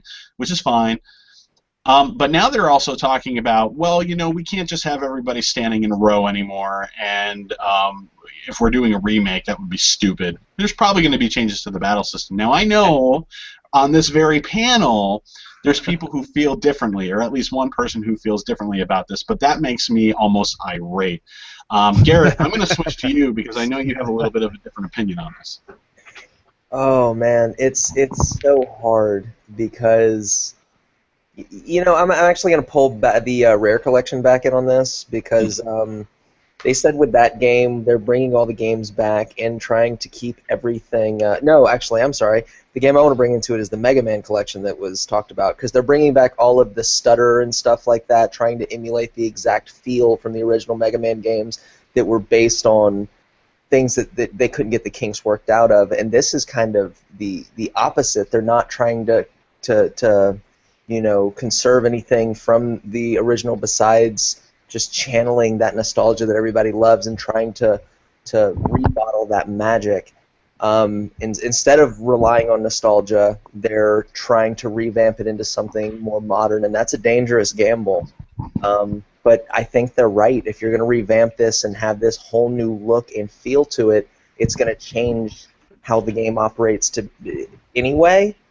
So to try to just shoehorn in characters just awkwardly standing around when it doesn't fit anything except that's how it was, 15, 20 years ago? I mean, I get it, and I think they had to make a tough call, but I think they're right. Here's the thing, though. Square Enix is famously sort of like Nintendo, where they're like, yeah, we're listening to our customers and everything, but they're not fucking listening to anybody. Let's be realistic about that. The reason why Final Fantasy VII has endured for so long in so many people's minds is because there was much about that game that worked. Obviously, a lot of people love the story, but also the battle system was fun because it was intuitive and it was easy to pick up. And the materia system, which allowed you to expand upon that, was also fun and intuitive to work with. Now, eventually, later on, as we got into the series, a lot of people enjoyed Final Fantasy VIII, IX, and for some unknown reason to me, Final Fantasy X as well. But eventually we got to this real-time action sort of gameplay where it was like a little less RPG but more real-time action fighter, and that has divided the camps in the Final Fantasy fan base. And it's another one of those very divisive sort of things. And it's like, so they're finally remaking the game that pretty much almost everybody collectively agrees that they would love to fucking play again if they ever remade it. And they are remaking it. But now they want to change something and probably bring into play the style of gameplay that like half of the people probably loathe. It seems like a problem to me. Unless they come up with something completely entirely new, but I'm not really sure what kind of middle ground you would have between that old school sort of gameplay versus the new action-oriented running around RPG style that they've kind of invented along the way. I am super scared about the changes in the battle system. The story, I completely understand the changes.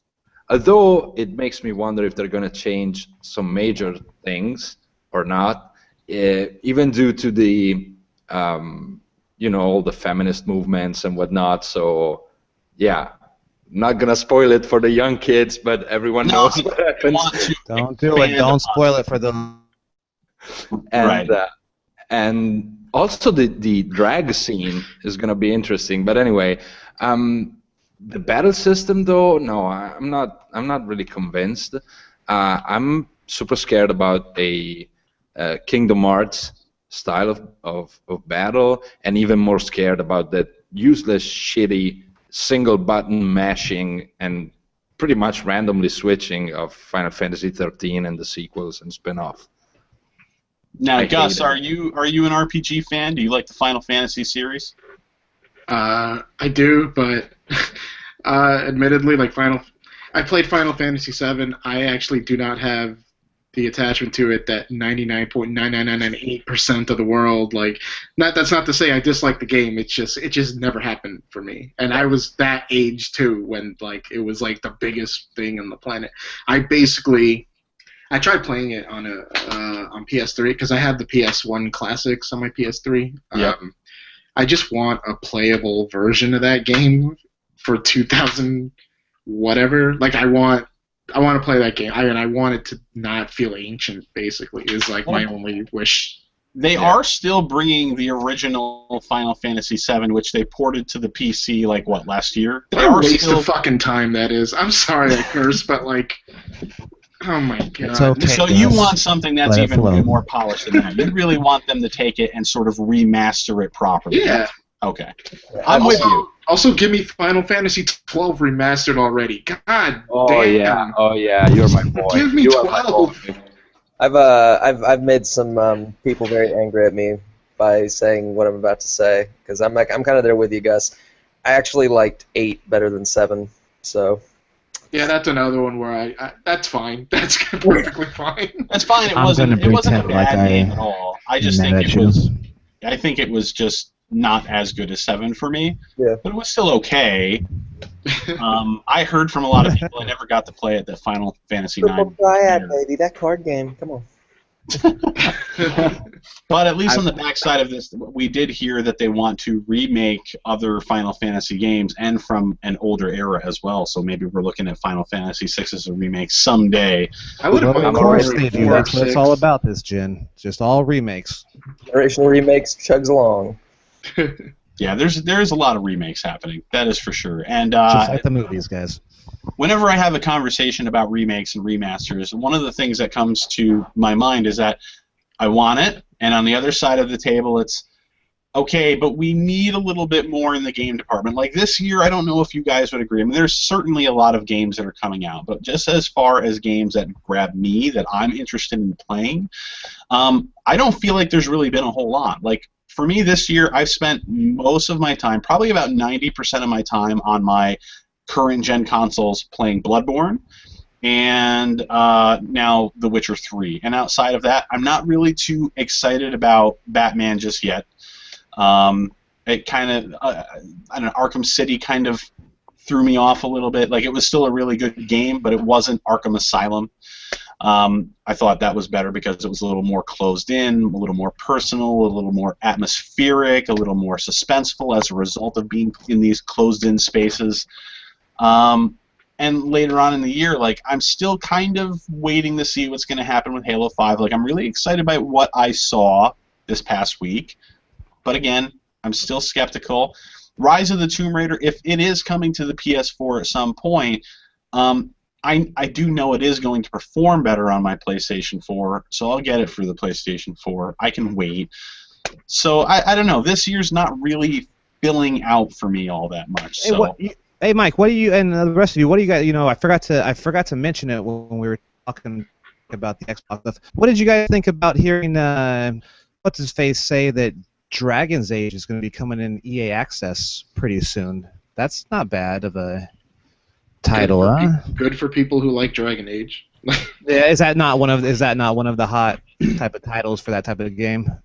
It was a really huge RPG for 2014, and I know Gabe spent like a bajillion hours playing that game. Yeah. Gabe, Okay, so yeah, that's exciting for it to come to that vault, right? For that yeah. I think that it just lends more to EA Access being a strangely unexpected, amazing deal. Just, I mean, I loved everyone's first reactions to it because it's EA, and it's like, oh god. Yeah. But like, I haven't heard one person like say like anything uncomfortable about it. I'm not even a subscriber to it. I don't. Most of the games in there, I wouldn't play a whole lot. You know, I may subscribe to play Dragon Age for a little bit, but sports games I don't really care about that much. But I stand by it. Like, that's a hell of a deal. Yeah, if it wasn't for the EA Access, I wouldn't have really checked out Plants vs. Zombies, which Zoop loves, you know. And now all of a sudden I'm like, wow, this is fun. My 4-year-old's like, hey, Plants vs. Zombies. I was like, well, okay, but just stuff like that. Anyway, sorry to get kind of off topic. I was just no, that's fine, and you know it's relevant because EA is third party, so they're producing content for everyone. Although EA Access is only for Microsoft's platform. I've talked about this on the podcast before. I've also written an article about it on Byte-Size Impressions. I personally don't support EA Access just because I don't, as of right now, I mean, I think it's kind of a cool program as it stands. I do think that, as Garrett said, it is a good deal, so to speak. I mean, if you're going to get the most out of it, absolutely. However, these sort of things always act as gateways in the gaming industry. The gaming industry is a business, and their entire point to exist is to make money. It's not to make us happy. To make us happy is to make them money.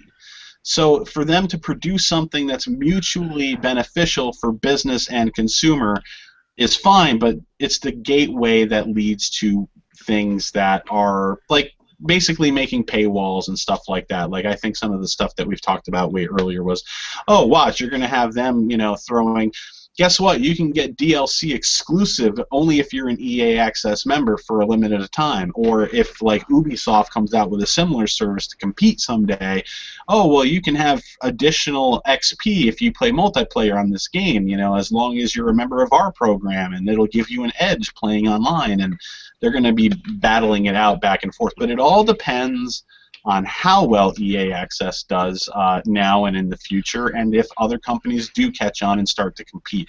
That's the future I'm concerned about. Right now, it's cool. But where does it lead? Yeah, I hope they don't do stuff for multiplayer reasons. Yeah, it would be, as the kids in my day said back in 92, 93, that would be whack if they did stuff for multiplayer. I understand single player stuff, yeah, cool, get some cool little add-ons, whatever, but for multiplayer, I totally agree with you. it if I you still get don't think that extra added stuff. there should be even single-player add-ons, though, because then you're kind of talking about Nintendo syndrome, where it's like, okay, we have DLC, but you can only have this DLC if you buy the little physical piece of shitty plastic in order to be able to get that DLC. Like Mario Party 10, for example, like there's pretty much like a game mode that's like locked out to you unless you're using amiibos. We'll talk more about that in a bit because there's a lot more amiibo shit coming along after Nintendo had their. Or maybe not, since I'm masturbating since 2 days by the news of first was Batman and the limited edition Batmobile, blah blah blah. Apparently, is not gonna come, and then the amiibos apparently burning or something. the yarn Yoshi. And Yeah. I'm here just masturbating like a monkey. You're not No, supposed because to. You're not. let me Don't explain, be Josh. shameful. No. It's that as you guys know, I'm a collector, and I have a huge problem with fucking scalpers. Like, I couldn't find in my country, I couldn't pre-order Metal Gear because it was sold out, like minute zero, not day one, minute zero, where it went up on GameStop, which had the exclusive for the limited edition. Now, I know for a fact that since they did not charge for the pre-order, that meant that a bunch of fucking scalpers pre-ordered it, and sure enough, 1 hour later, you could find all over eBay Italy the collectors going for like double the price. No, So- yeah, they're ruining everything. Yeah, what's happening with the amiibo, like the shortages and whatnot. I mean, I can't stand that shit. And I know even the Batmobile with Batman and whatnot, there were a bunch on eBay going for insane prices. And I'm so happy that they're going to take it in the ass now that I don't even care. So Yeah, it's all a big. yeah. It seems like so many Um, good ideas in the industry are just like ripe for abuse down the road. Yeah. Right, and that's why I had the problem with EA Access. It's why I was so like Nintendo. Like I went from being like a little over a year ago at this time, saying, well, Nintendo is the last bastion of old school games where if a game was released, you knew it was going to work. If a console came out, the console was complete, and they weren't going to nickel and dime you with DLC and microtransactions. And now we're here a year later. We're having all these issues with amiibos, and amiibos kind of locking out gameplay content or having DLC that are exclusively linked to the amiibos.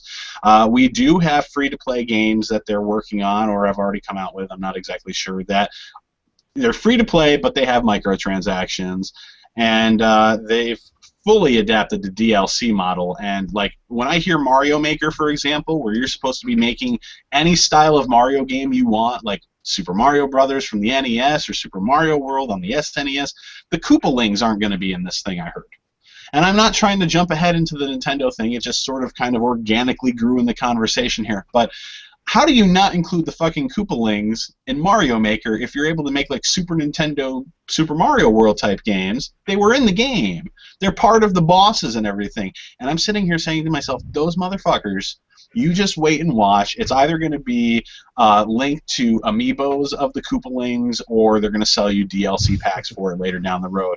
Nintendo have become just like any other company in this respect. It's kind of made me sick. In a year time, they've completely fucked everything over that I've held dear about Nintendo. They still make great fun games that I'm really excited to play. Like, I want Yoshi's Woolly World, and I want it now, and I'm pissed off that being in cool. America, I have to wait until October for that shit, where the rest of the world is getting it like now.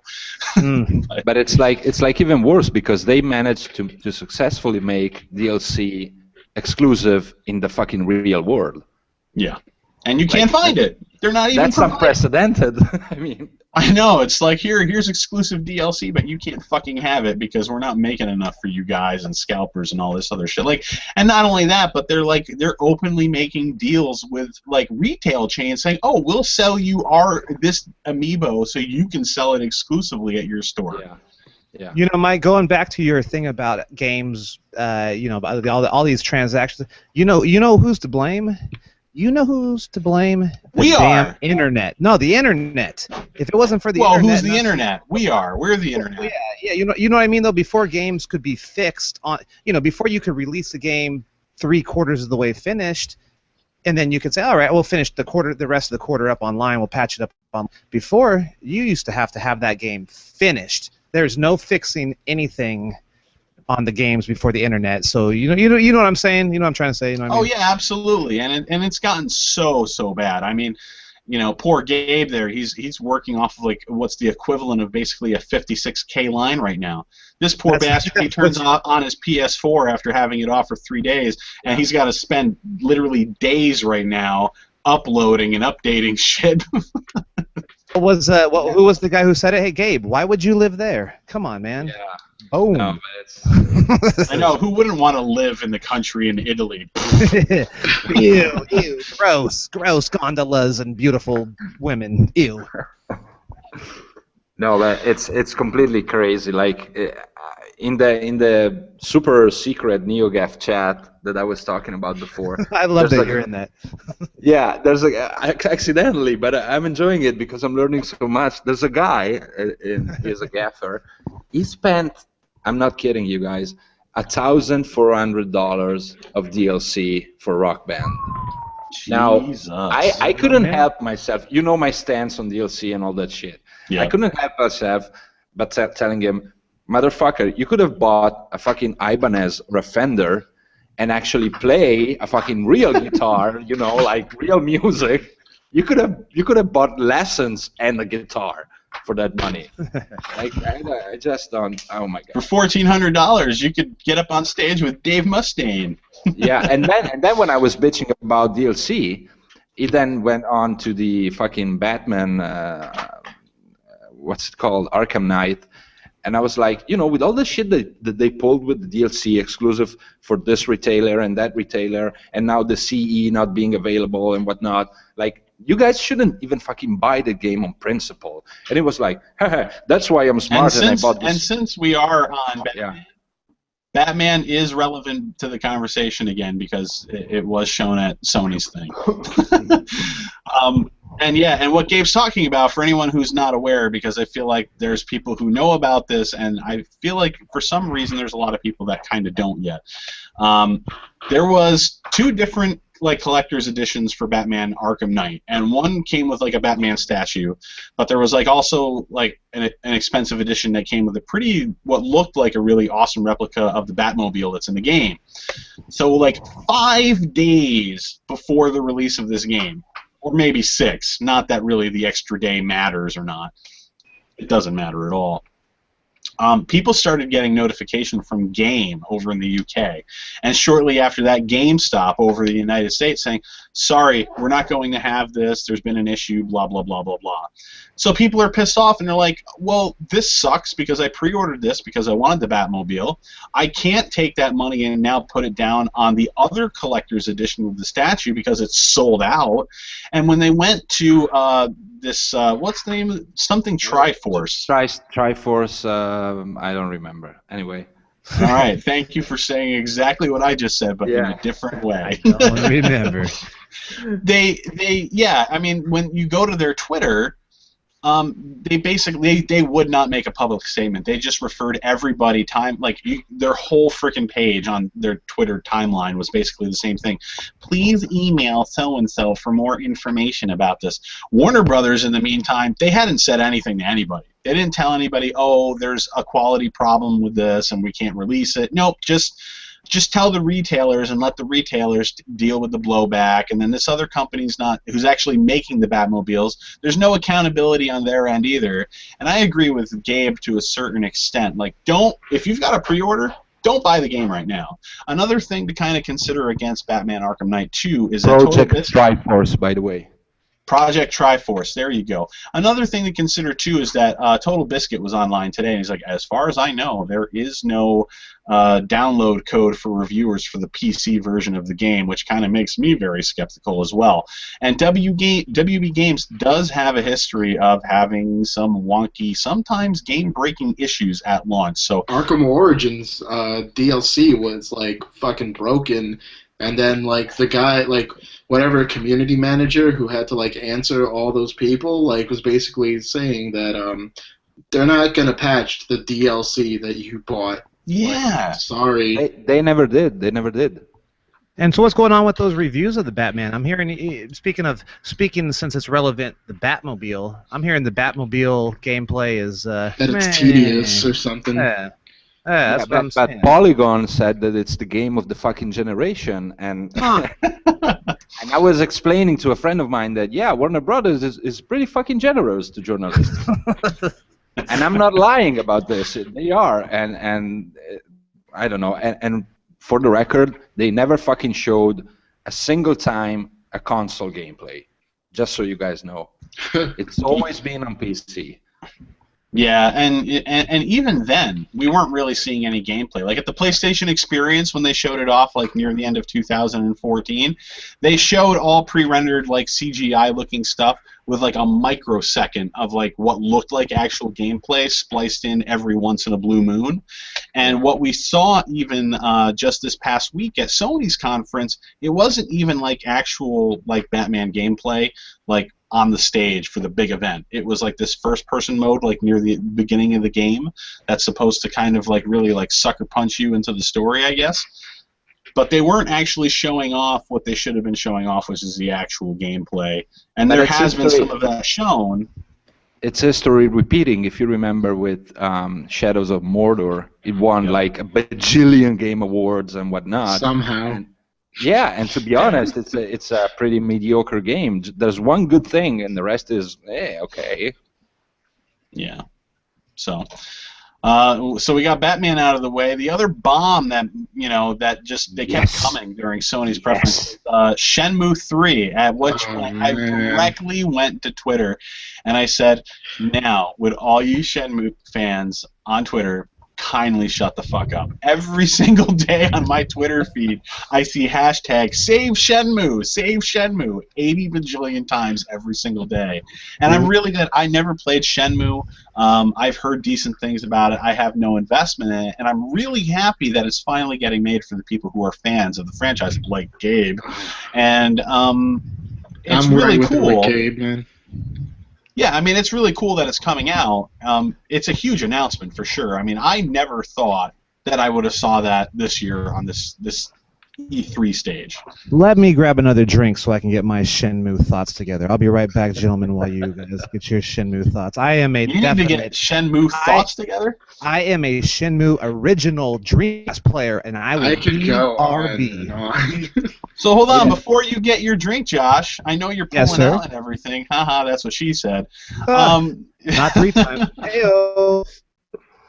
But is the resurgence of Shenmue something that's going to get you to buy a PS4? I will get my drink now. As I say, Shenmue will not. What's really happening right now is he's wearing a green Xbox shirt he got at the fan event on Monday for E3, and he has to go change out of that shirt before he admits he wants to buy a PlayStation 4 now. Damn it, guys! I was going to change my shirt, but Shenmue is not what will get me a PS4. Ask me what will get me a PS4 later on in the show. I definitely will get one. Oh. I certainly will. Now, Gus, you're excited for Shenmue. Now, what about this? Have you been like eagerly like excited, or is this just something that just fell in your lap and you're like, oh, cool? Or have you been wanting it this whole time? Mike, let me preface by saying that I was with you in which, like, for a long time now, I wanted people to kind of shut up about Shenmue. Like, I was one of those people where, like, it's not going to happen. And, like, I accepted it. And then that night that I heard the theme song, my fucking eyes started tearing. And I marked out. And I was like, oh, my God. Are you kidding? Just when you were done with your 6 stages of acceptance. Basically, like, I'm not kidding. My eyes watered because the theme song was playing. Yu Suzuki was there, and he got like the hugest standing ovation from the crowd. Everyone wanted to get a picture of him and all that. And I played Shenmue like since it launched on the Dreamcast, and I imported the European version for Dreamcast because they were like, oh, it was not coming to Dreamcast in the United States, and then they were like, oh, it's going to be on Xbox, the original Xbox, and I got that copy too. But for that long, and then they announced around 2004, they're like, oh, Shenmue Online, this thing is happening, but it's not coming to the United States. It was just like a thing for Koreans or whatever, and then it just stayed dead for years and years and years, and then like I wanted people to shut up about saving Shenmue 3 and bringing it back and all that, and then I ate like the hugest plate of crow like I had ever been served. And yeah, I mean, I got emotional. I didn't. Crow taste all right. I didn't hate that anybody wanted Shenmue 3. It's just I just hated seeing it like every single day. It was like it's not going to happen, guys. I don't blame you. I don't blame you. It's like people asking for more Firefly. Everyone knows you want You got Serenity. more Like, Firefly. deal with it. Everyone wants more Firefly. Stop yelling about it. That is a perfect analogy. Garrett, I need more cowbell. I need more Bushido Blade. Can I have some? Oh, I love the Cheeto Blade. Let's not get too off topic, though. Oh my God, Josh. So you had to gather your thoughts on Shenmue. So let's hear them. You're back with alcohol. You're refueled. We will pretend, as Miss Shannon watches sometimes on here. It's iced tea I'm drinking. I'm going pretend I'm drinking some iced tea. But Shenmue. Oh, okay. I thought it was watching this, by the way, thought because I said the F word a lot of times tonight. That's a perfectly acceptable word in 2015. Okay. Society. Shenmue the original. How many times do I got to go see this friggin' cat? How many times do I got to drive this friggin' forklift around? How many times do I got to go train some? Well, I guess I'm getting all casty. I never played part 2. I never played part 3. I guess there is. Is that what you guys are saying? There's a 3. This is 3. No, that's the.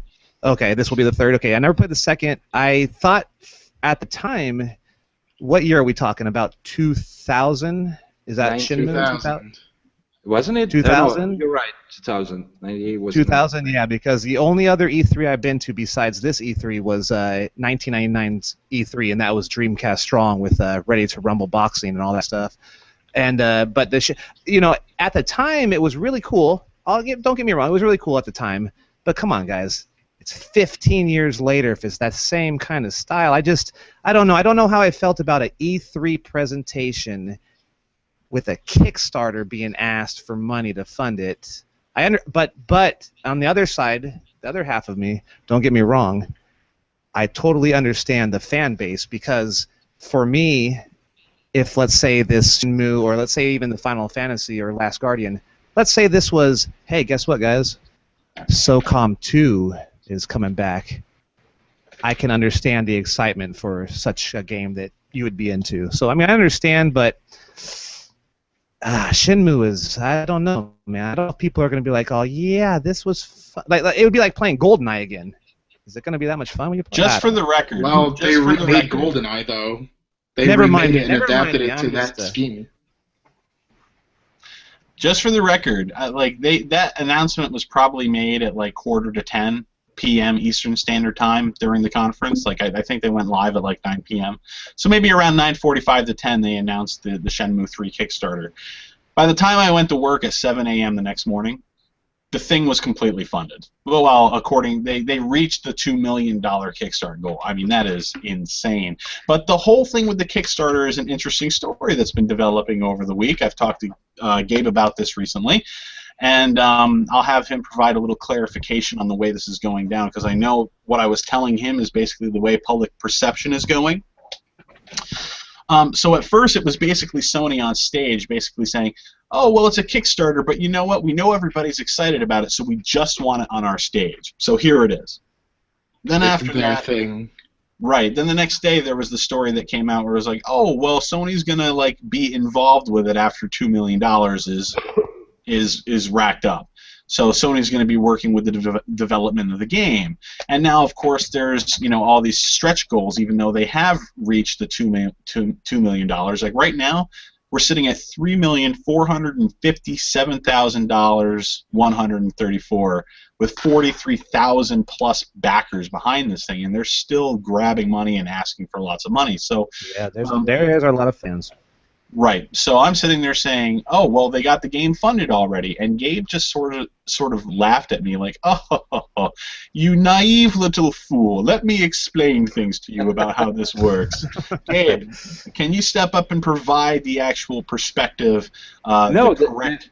I don't know why it exploded with Shenmue. Like because This it's is real nothing. inside info from Gabe too. It's nothing new that publisher used the Kickstarter thing to gauge interest for a game. So it's like the perfect pitch, because how many times have you seen, I don't know, on forums or petitions or whatever, yeah, bring back this, bring back that, like, yeah, we want Bayonetta 2, we want, make Bayonetta 2, please make Bayonetta 2, we will buy it, blah, blah, and then they sell fucking 3 copies and 2 Wii U's. Yeah. But with Kickstarter, you actually really put your money where your mouth is. So it's the ultimate poll or focus test or something. I don't know. Go on. Sorry. It's a metric. Yeah, I mean, that's the thing. I think a lot of people saw this, and I think the general public, and including myself, because I don't know a lot about all this stuff, and but I think the initial reception was, okay, $2 million will get the game made, and it's probably like Yooka-Laylee, where if they earn more money than what they're asking, then they can do better and more expansive things with it. And Gabe was like, no, dude, $2 million is bullshit for a game like this. Like, it's nothing. Like, the original game was what, like 200 mil? Did you say? No. It was between 70 and 100, I believe. But it was. Commercially speaking, it was a disaster for Sega. Also, keep in mind that it changed from one console to the other, because initially they built it for the Sega Saturn. I don't know if I'm pronouncing it correctly in English. Yeah, you're good. Oh yeah, the Saturn. Yeah. Okay. Then maybe people watching will be like, "What's a Saturn?" Yeah. Not the car, people. Not the car. Kickstarter, 2 million was a safe bet. It gets people talking. I'm predicting it's going to reach between 5 and 6, because how Kickstarter works, usually the funding is like a U. The graph, if you watch any graph for a Kickstarter project, is always U-shaped, meaning that there's a big boom at the beginning, then it slows down towards the middle, it reaches the lowest point, and the last 2 or 3 days, bam, it spikes right up. Again. Yeah, I just saw the same thing happen with Troma Entertainment, who makes like the greatest, shittiest B movies ever. Toxic Avenger, Troma. Yes, exactly. And that's exactly how it works. Kabuki Cop or whatever it was. Yeah, they made a knows couple. what I'm talking about. Yeah, they made a couple of movies back to back. Return to Nukem High.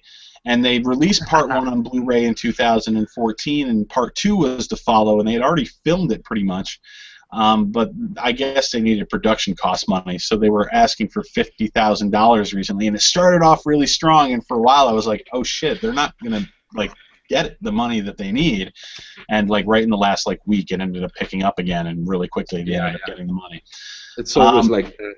And I'm surprised that Yu Suzuki came out. I think yesterday or something, and said, I'm expecting the majority of the funding to come from people, and I'm like, yeah, that's bullshit. Sorry, but I love you, but that's bullshit, because there's Sony involved. I actually do not know the degree, because there could be all sorts of deals, from exclusivity to marketing to whatever. Well, marketing, they pretty much already nailed it with the on-stage reveal. But then the property is still owned by Sega. So I'm fully expecting Sega to, put some money behind it as well. What year are we looking at for this thing? 2017, maybe? Yeah, that was the target date on the Kickstarter. Yeah, but I don't know. The thing I heard is that, especially because the perception originally was that, first people thought $2 million was the entire budget for this game, and then the narrative became, Oh, well, okay, since that's not enough then, since the original games cost like an arm and a leg, then Sony was clearly going to fund like majority, like a shitload of money. But then I think I read some quote where like now the implication is that Sony is they're pitching in, but not at, like barely as much as like the Kickstarter goal is.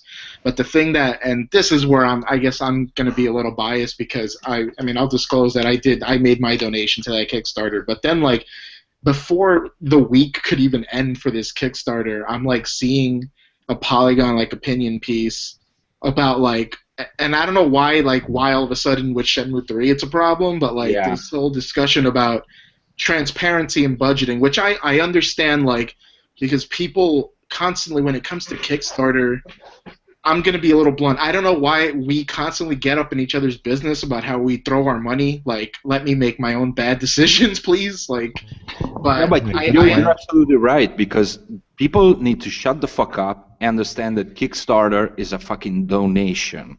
Okay, they it's wouldn't not even an be. investment. Yeah, they wouldn't even be required to give you something. That's how it works. Like the tiers, the goals, the rewards that you get if you pledge, they're not obligated to give you anything. They could give you a thank you. All right. So yeah, people get the game for like what is it, $29 for the game, Gus?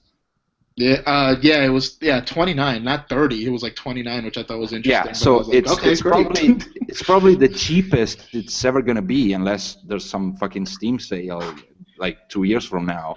So I don't know. I mean, I bitch about a lot of bullshit, but for this, seriously, like, and then again, it's Polygon, so yeah. The Like thing, I understand I'm being biased because I want this seen through to the end. It's just like I think my general issue, and again I say I understand completely when people want transparency in Kickstarters because we've seen there have absolutely been a number of shady Kickstarters in which in which the creator not only didn't deliver but like absconded with the funds basically. And I guess maybe I have a little more faith in Yu Suzuki to not do that, but I think what just bugs me overall about this narrative right now is why is it Shenmue 3 that's getting this like kind of shady eye when like you had like in the past like you had Harmonix with Amplitude. I don't think they disclosed the budget. Yeah. Broken Age was asking for 500 grand, and then they got like 2 million, and then they got like more money, and then all of a sudden Elijah fucking Wood is in the game, and yeah, it's just and like also, it's just weird to me that Shenmue is all of a sudden like that's now it's a problem. Like okay, like what about the other ones that didn't really disclose shit yet? Or maybe they were still working on those deals. Like, I'm sorry, I don't mean to ramble. It's just like...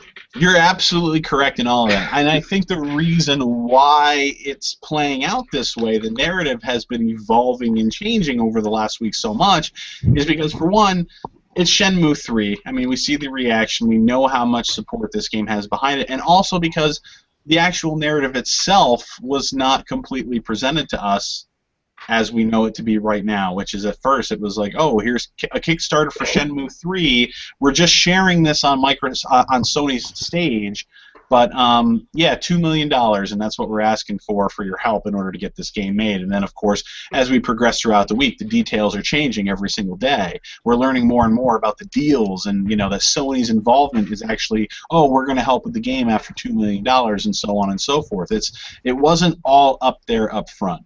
And I think that's why there's so much of that shady eye kind of thing going on from the consumers out there. Yeah, but what should they do? Like, they should put contracts online. Like, there's almost surely going to be fucking product placement in the game. Oh, absolutely. I agree with you. I'm not arguing. I'm just saying where other people are coming from, probably. Yeah.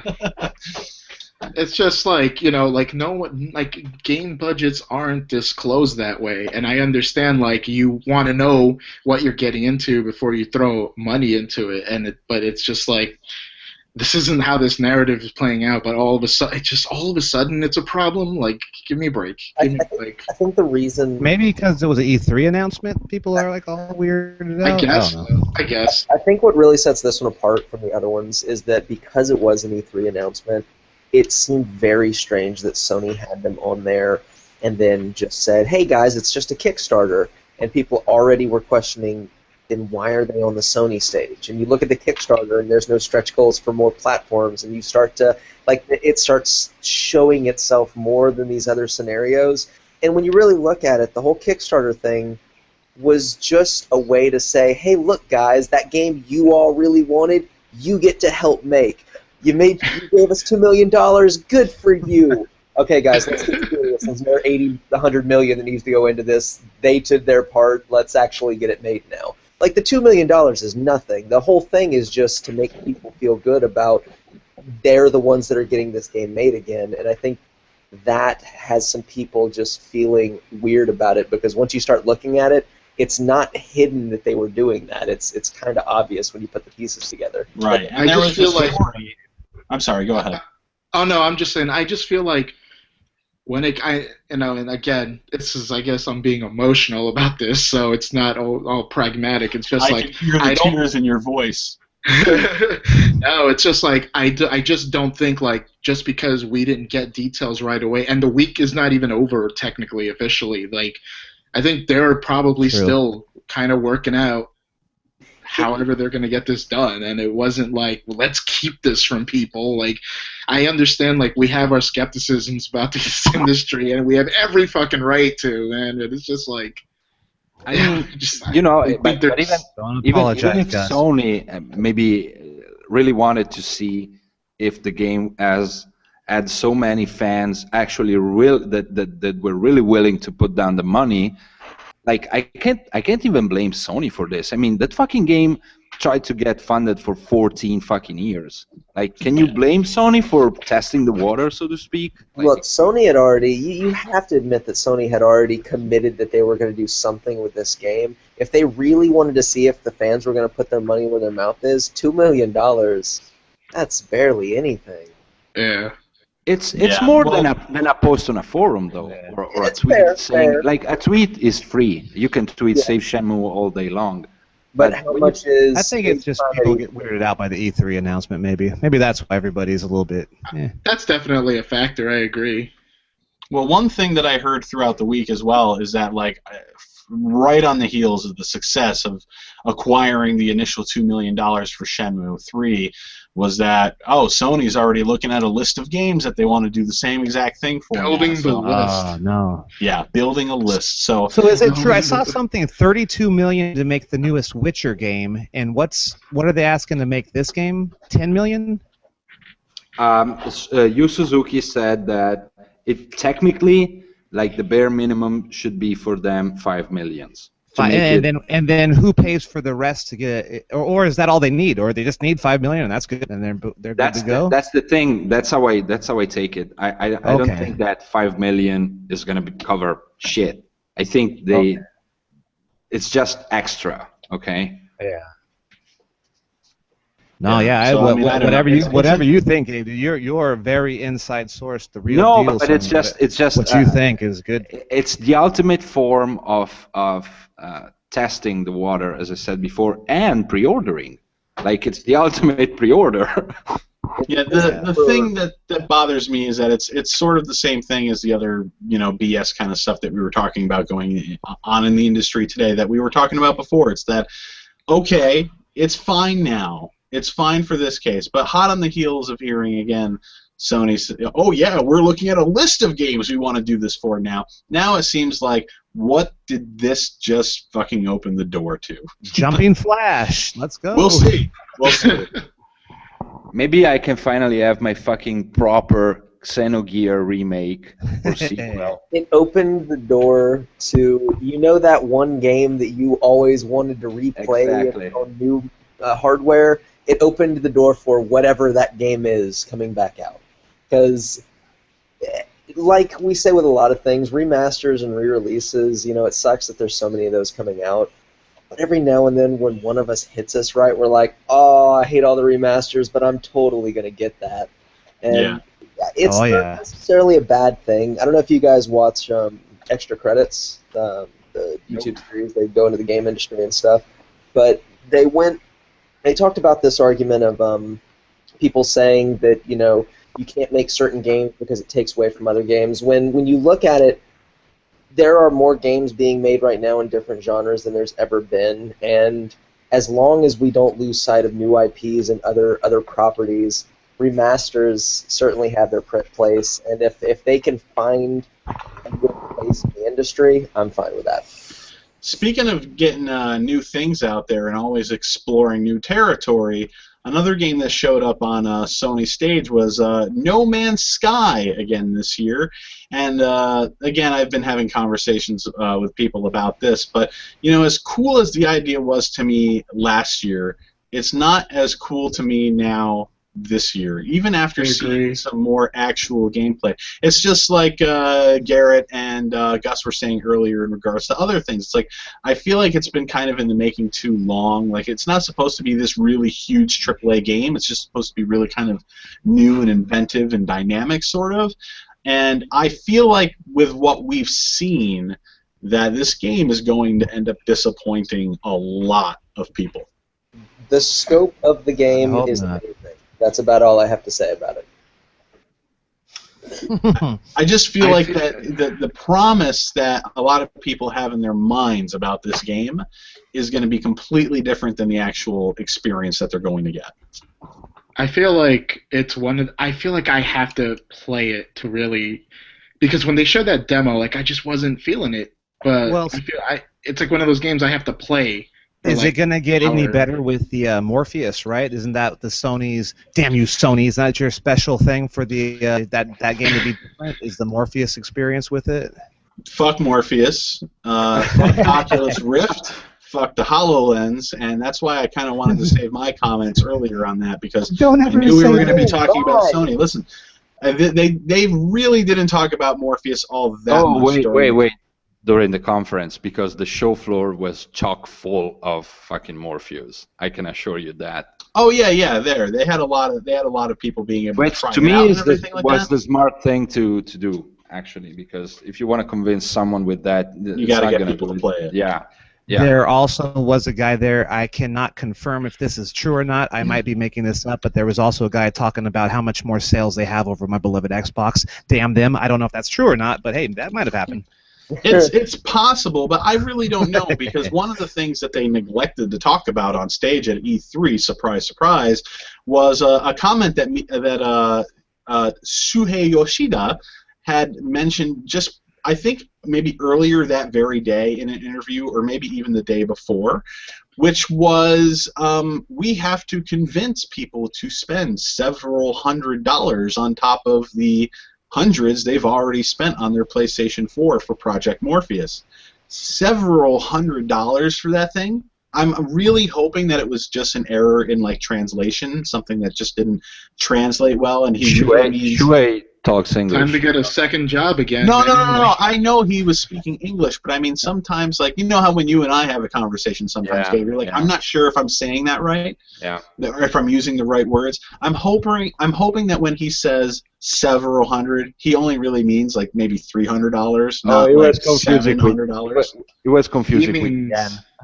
Exactly. $599. Are you guys surprised that there was no announcement? A couple forums I visit, I will not name their names because they bash me because I like my Xbox.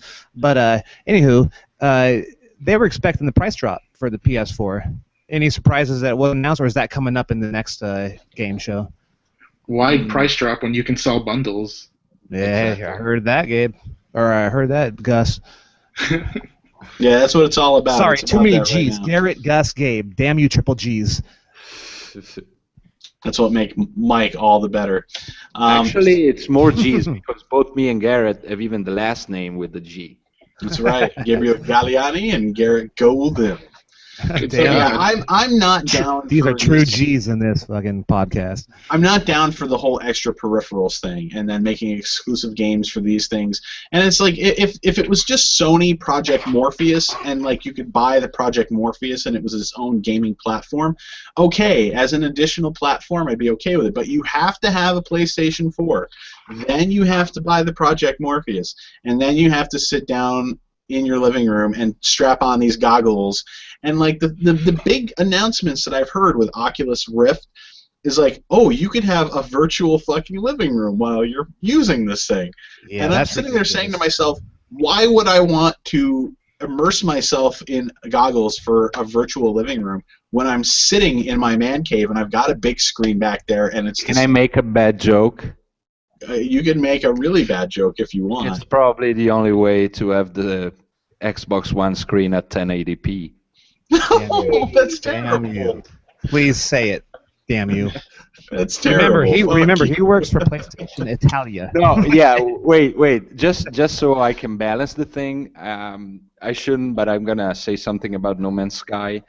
I think Halo games are like shitting their pants because Sony has been overhyping that shit like there's no tomorrow, and I really think it's gonna disappoint a lot of people. I think it's gonna be a wonderful game on PC because they're gonna mod the shit out of it. Like I don't- Minecraft Yeah, to 360. yeah. On PS4, God, I'm not seeing it being like I can see it selling. I don't know if people are really gonna be. Gabe. Can we talk about what really matters? Yeah. Pussy? No. No. Disney I'm sorry. Infinity Star Wars. Hey, Oh, yeah. This guy gets up on stage. He's like, "Hello, everybody! Coming Oh, out this that fall, guy. Star Wars for Disney Infinity. Now, for the first time ever, you can play as Han Solo and Boba Fett." Some more, Dude, another wad of sweaty money. We'll give you another piece of cheap plastic shit. Hey! I How wanted that guy long- to stop yelling at me so bad. Like, please stop yelling at me. Just how fucking long ago did I predict that shit? Well, as soon as we knew that Disney merged into Yeah. with Basically, LucasArts, we knew it was going to happen. man. But there, you're gonna see microtransactions hell coming this winter because with the movie coming out, they're gonna milk the shit out of Star Wars everything. Yeah, Star Wars Battlefront looks like it's basically. And before I talk about that a little bit, I just want to say that if you were watching the E3 conference with Sony, the amount of enthusiasm for Star Wars Disney Infinity was like virtually nil. You heard a golf clap in the background here and there, and that was it. You Star know, Wars- I heard the same golf clap when damn, I can't remember. Why can't I remember? Wait, no. Who's EA's guy? EA's guy. Peter Moore. Moore. Peter Moore. When Peter Moore comes out and goes, I was front row. When Peter Moore comes out and says, "I know you guys can't wait for the new Madden 2016," there was like one guy that's all, "Woo!" Guys, Oh, man. can we talk about like one of the funniest video gaming trolls to hit this last week? with Please Joe don't tell me Montana it's. football? Please don't tell me it regards. Absolutely. Joe Montana football Oh. is going to be a motherfucking mobile game. That's the Oh my second God, biggest troll. I could not. I have some notes written on what to talk about before we sign off. Joe Montana was going to be my biggest disappointment of E3. Yeah, that's that. Like, I'm not even disappointed because it's just so surreally funny. It's oh my! Everyone was so excited.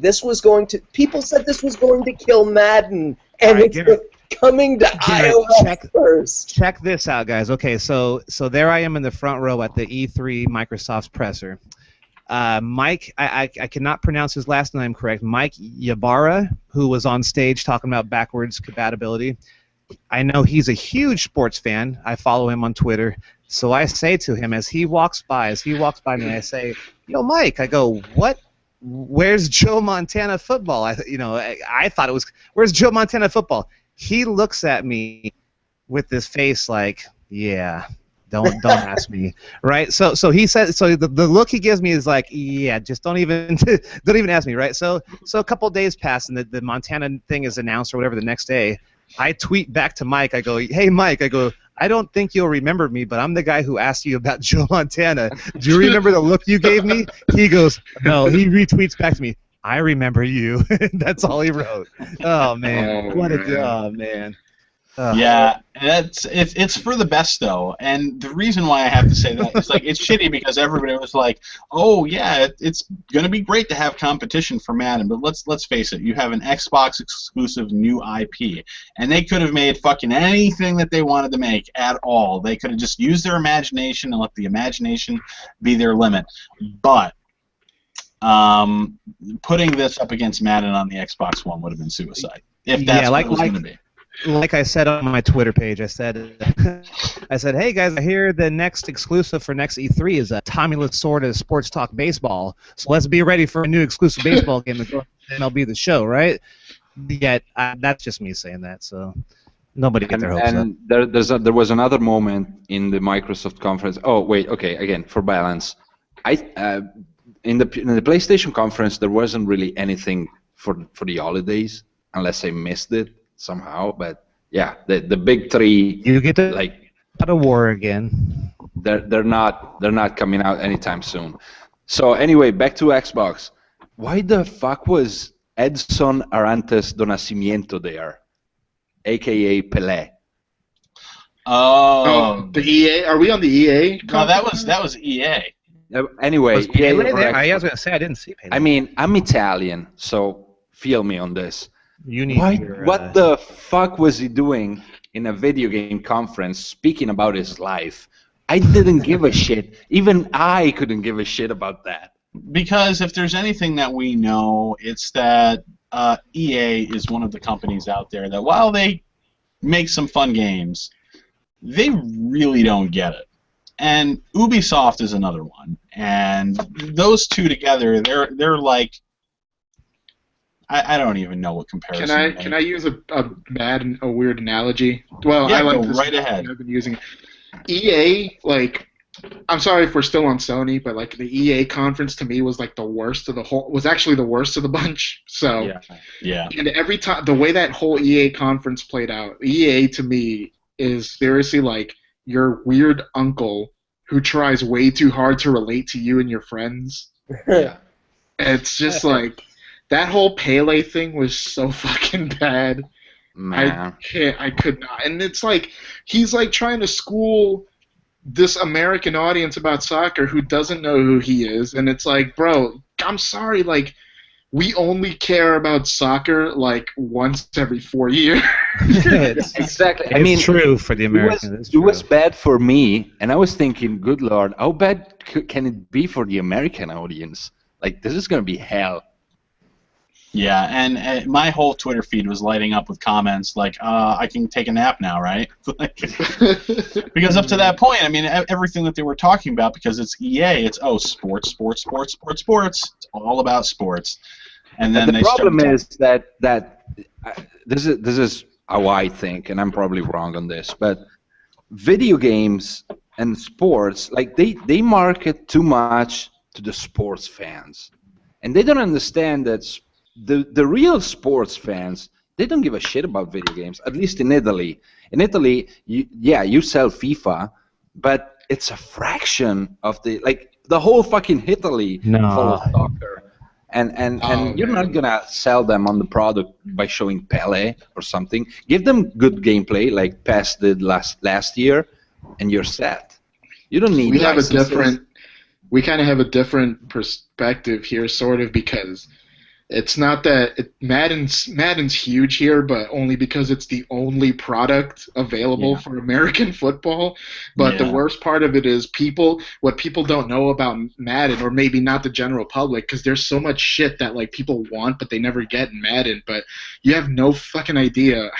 Like, well, I forgot the FIFA commissioner, that Sepp Blatter, that just got, like, that dude's awful. But like Roger Goodell, the commissioner for the NFL, is like, he's a little, like, in the few levels below that bad, like, so he has all this control over this product, and he actually wants, like, certain control over these games, and it makes it so shitty every fucking year, even though the last Madden was not bad, like, but it just kills me, like, what a huge product Madden is, but, like, they can't improve on it if they wanted to on some aspects.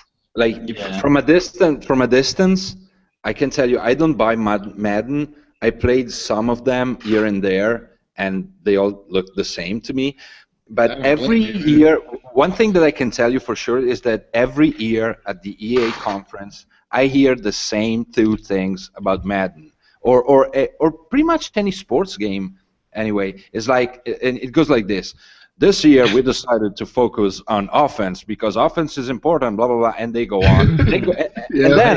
And then Why do you towards think the we went towards the Montana end, football so bad? there is but we also don't neglect defense because defense is equally important, and we did this, and it's always the same shit they say. So either they don't do shit, or they just interchange features. No, they do features. What they do is they implement a new feature this year, and nobody likes it, so then they remove it next year and then put in another equally shitty new feature next year. Like, remember that QB vision cone that they had for a while? And then they put it on introduced defense last year. Yeah, like, it's like, stop, like, I just want them to skip a year and see what can happen if they just skip 1 year. Like, just give people, like we have technologically competent looking Madden on the console right now. Like, Madden 15 was pretty goddamn awesome. It was a thought. good-looking game. It was a fun game to play too. It was the best Madden I had played in years. It just, everything seemed to click just right for me, and it hasn't felt that way in a really long time. So skip a year, take a year off, really try and do something different that actually works and improves the game, and just give people roster updates for the other year. But nope, can't do that because, money. Like, you know what I want? You know what I want out of a Madden 1 year is, even though Roger Goodell apparently, from what I read, has no say. If I'm in a game where, like, I'm blowing out another opponent, I want to see people leave the stadium. Oh, God. That's like the one feature I want in Madden. Like, I just want to see people leave. No, if I was in charge of Madden, and again, this comes from someone that knows basically nothing about the franchise, but there's the only change that I would suggest would be make it physics based. Like, there was that game Backbreaker, I believe it was called. That Don't rub that Montana football in our face. That's what we were supposed. No. It wasn't a great game, but it was all based on the Euphoria engine, which was the same as Backbreaker. Yeah, it was the same as GTA 4. Like, the impacts in that game were fucking awesome, and they were always different because they were physics-based, so it was random, basically. And that made every action was different from the previous one. And Completely that's agree. that they could implement something like that in a game that, football is famous for impact. That was the rumors with that Montana football, talking about how 2K was involved, how it was going to be like Backbreaker, the Euphoria engine, and then everybody on, what was it, about Tuesday, everybody shit their pants when they heard the news. All right, my fucking iPhone can play Montana football. Maybe it's coming to PC. I mean, it really, EA's conference, as shitty as it was, because they spent so much time, like, focusing on sports and doing the whole boring thing with Pele and everything that just put everybody to sleep, snooze-a-thon 2015. Like, if they just kind of blew past sports, because let's be real, the people who are going to play the sports games, they're going to buy them anyway, because as Gus said, they don't really have much choice. If they want to play it, they have to buy the EA game. Yeah. They would have had an okay conference otherwise. I mean, they were talking about the new Mass Effect game, the new Need for Speed game, a new expansion for Star Wars: The Old Republic, the Unravel game, which we've all talked about earlier this evening as being looking like it looked like a lot of fun, and the new Mirror's Edge game, which also has a lot of people talking, and Star Wars Battlefront. Which the gameplay looks so amazing for Star Wars Battlefront for me. Like, it looks great, and I feel like I'm gonna probably sucker myself into buying this thing. I really don't want to, though. Well, how can you not buy that? Well, because it's gonna be a DLC platform. Everything that I'm reading and hearing about the game rings like it's another Destiny, just Star Wars. Yeah, some games might be worth it. I am puzzled. Star Wars. I'm puzzled about that game because at first, I'm pretty sure I heard that it was going to be only third person and no iron sights. And now I've seen first person, and it's not called iron sights. What you guys call it when you pull the gun close to your eye? Aiming down. Scopes, yeah. ADS. Yeah, I was pretty sure that they said back in the day that it wasn't going to be like that. Yeah, I thought I heard the same thing too. I don't know. It looked a lot like Battlefield to me. Do you know who had a better conference for me? I hate to say it. Nintendo. No. No, I'm kidding. I'm gonna say Don't you dare. Ubisoft just because I was really excited to hear about the sequel for South Park: The Stick of Truth coming. Oh man. Is that a good oh man or a bad oh man? Oh no, it's definitely good because I was cracking up when they called the title. It's like the fractured butthole. Yeah, I didn't play Stick of Truth though. I got to be honest, and even though it looked really good, but like this one got my attention because like it's a superhero thing, but it's also like that Coon episode is one of my favorite episodes. I'll tell you, go back and play it because it's like a 16-hour RPG experience that's fairly linear, but it's just like you're playing an episode of South Park, and it's really well done since Trey Parker and Matt Stone were involved with pretty much every aspect of the script and everything. So, that's fantastic. 30 straight hours, beginning to end, 100% achievements and everything. It's if you like South Park, you will love it. Yeah, it was one of my top games in 2014 when we had done our podcast for that near the end of the year. Wink, wink, nudge, nudge. Go watch it. Another game that looked really fun coming out of Ubisoft was a new game, a new IP called For Honor. That was okay. That was cool. Yeah, I mean it's got like Vikings and knights and samurai, and it's like a melee style game. It looks pretty sweet to me. I can't wait to get my hands on that one. The crew can go fuck itself. I don't care about that. No, the crew's the ship for Trials Fusion sailed a long time ago for me. Like you have like Puss in Boots riding on the back of a red-eyed unicorn. Yes. I'm Best writing game of the conference. to remind myself to recap when we get to the recap here. Hold up. It's crazy. And then there's another game that they it was kind of like SimCity in space, I think. It was like Anno 2205 or something. Oh, Anno is a long-standing franchise. Oh, is it? Yeah. That's right. Yeah. Oh, okay, see, I'm not familiar with It's basically the SimCity of Ubi. And it's actually good, besides the bullshit with the Uplay not working like ever, but whatever. Of course, they presented Assassin's Creed Syndicate. Is anybody excited for the next Assassin's Creed? As Nah. expected. I have to climb towers and unlock the map with that. So no. All I heard out of that, like in unison, was like, I don't know. Yeah.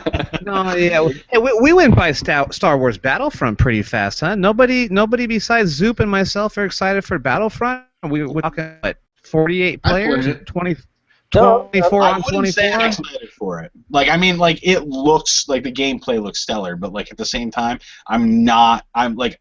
My feelings in regards to how I feel about this being like the old Star Wars Battlefront game or games that they had, like they have removed, like they've completely removed single player, for example. It's like they're totally selling this as a multiplayer DLC platform, and that overrules at this point my excitement level for the game by a wide margin.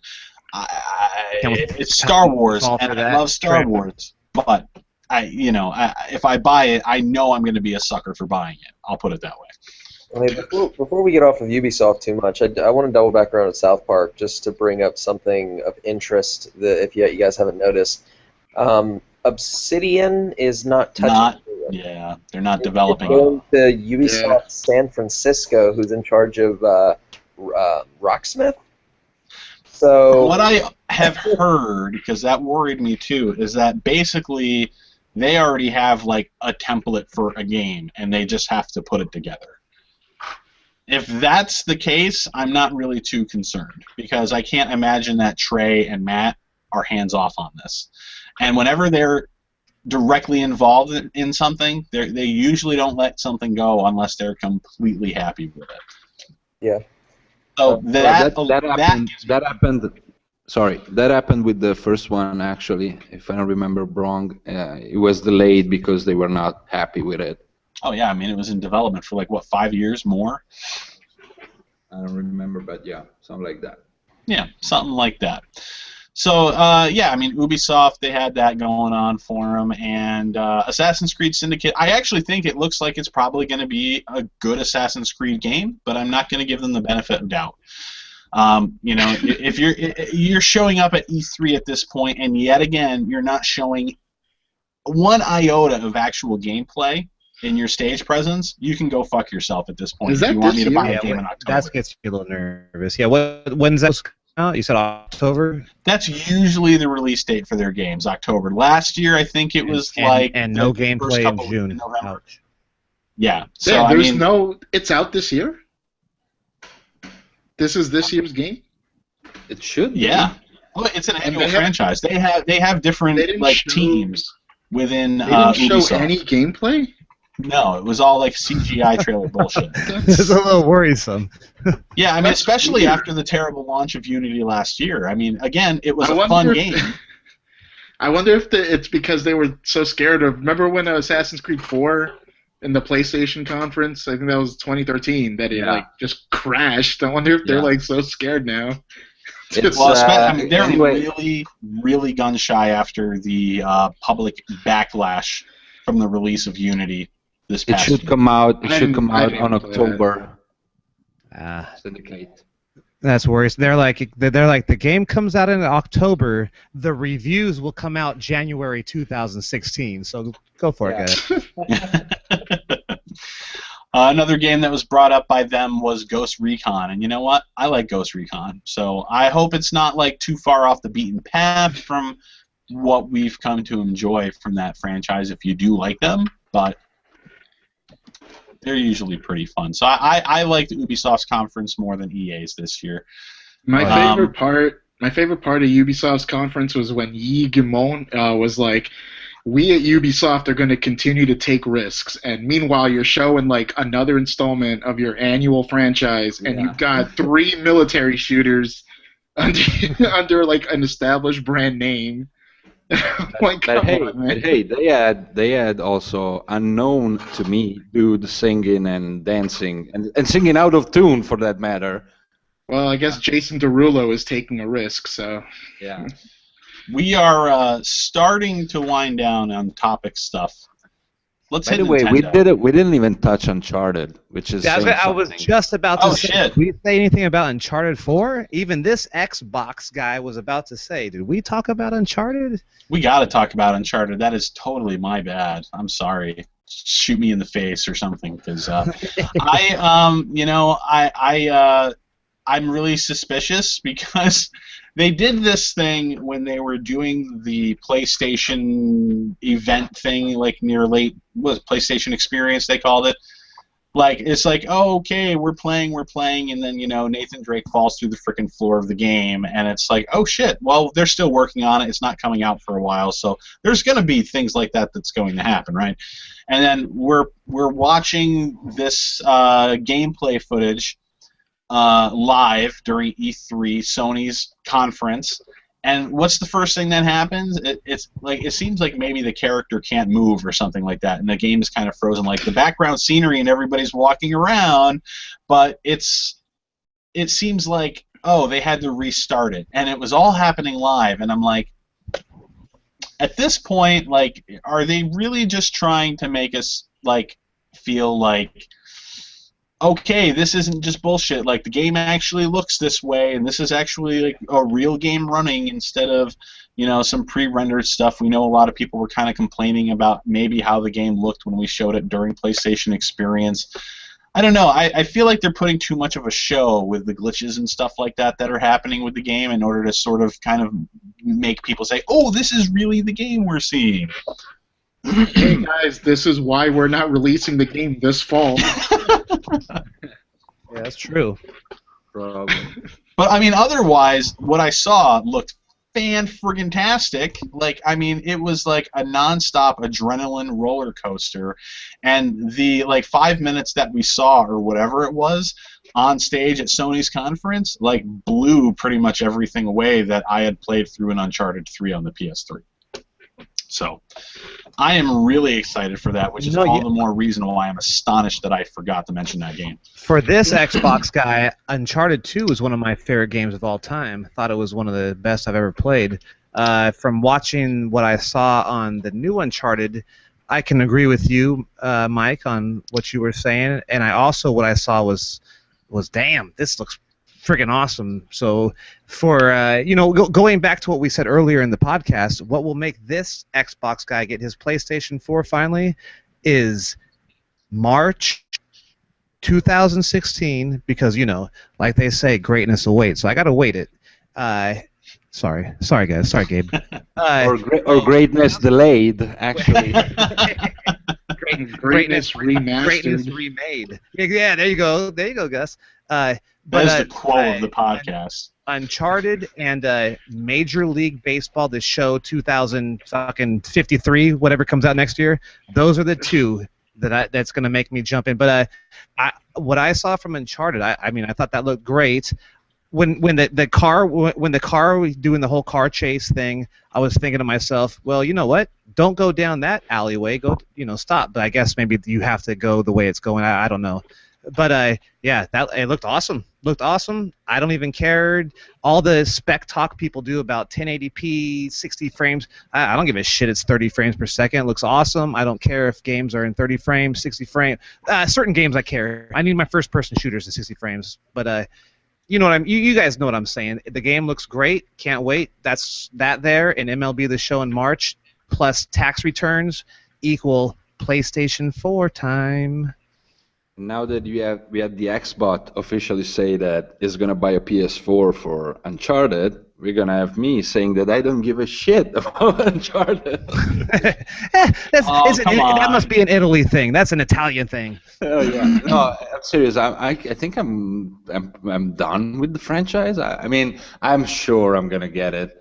I'm not sure I'm gonna buy it though. I mean, it's Uncharted. It's like the only thing that keeps me attached to the franchise at this point is Sully, and that's all. Like I don't give a... Go on. Sorry, my bad. No, continue. It's really the only thing that keeps me wanting something from Uncharted. Sully is my boy. Well, they're a package deal, you son of a bitch. Gus, what were you going to say? Now that I noticed in the demo that one thing that caught my attention in the demo was because they're like most of it spent in a vehicle, where like I guess a lot of the complaints, I guess if people had them about the series, was like kind of how linear it was, but now it seems like the world like got really expanded.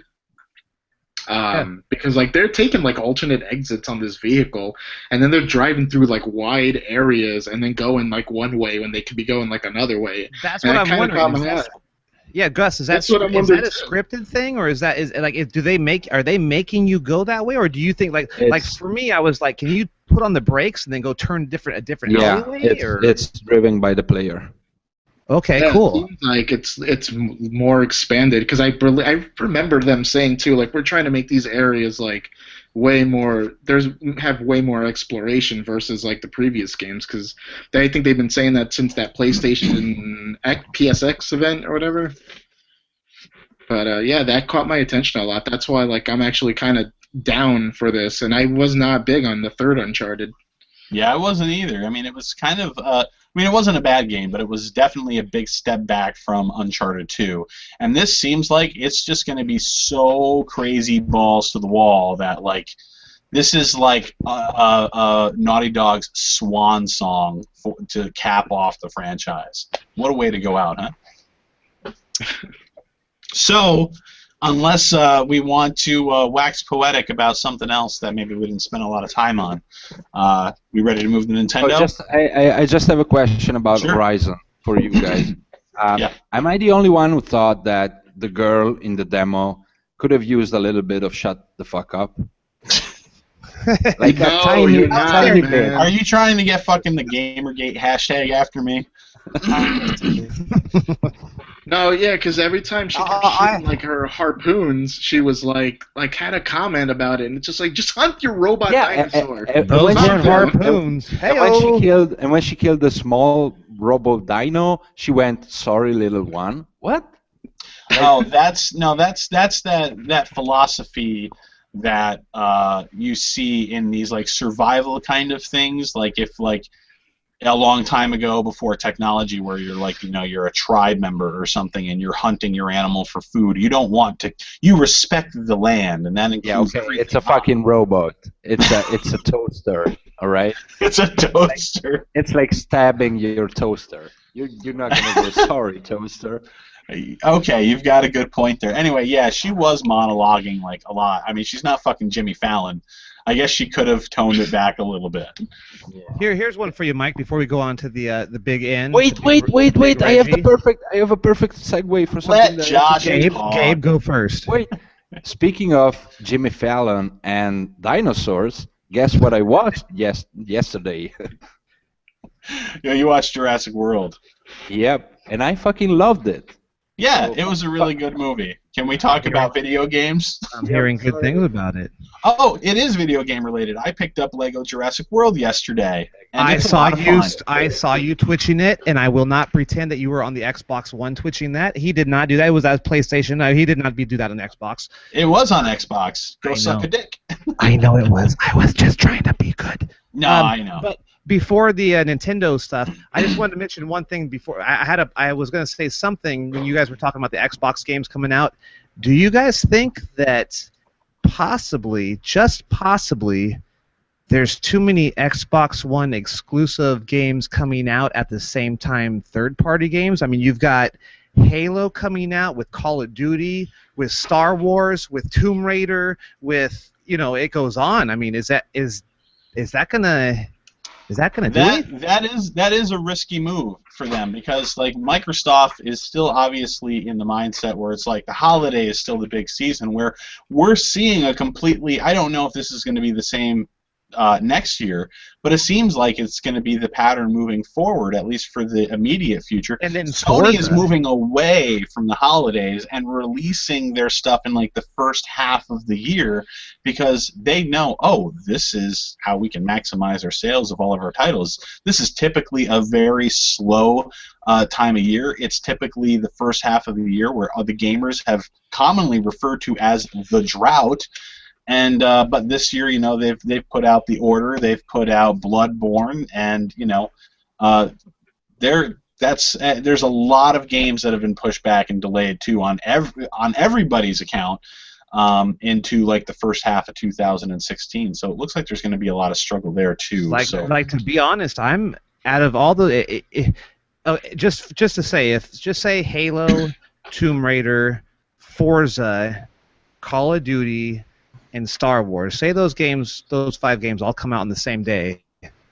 I hate to say it, being a Star Wars nerd, I'm buying Star Wars Battlefront before any of them. So I mean, yeah, that's what I'm worried. Is that going to?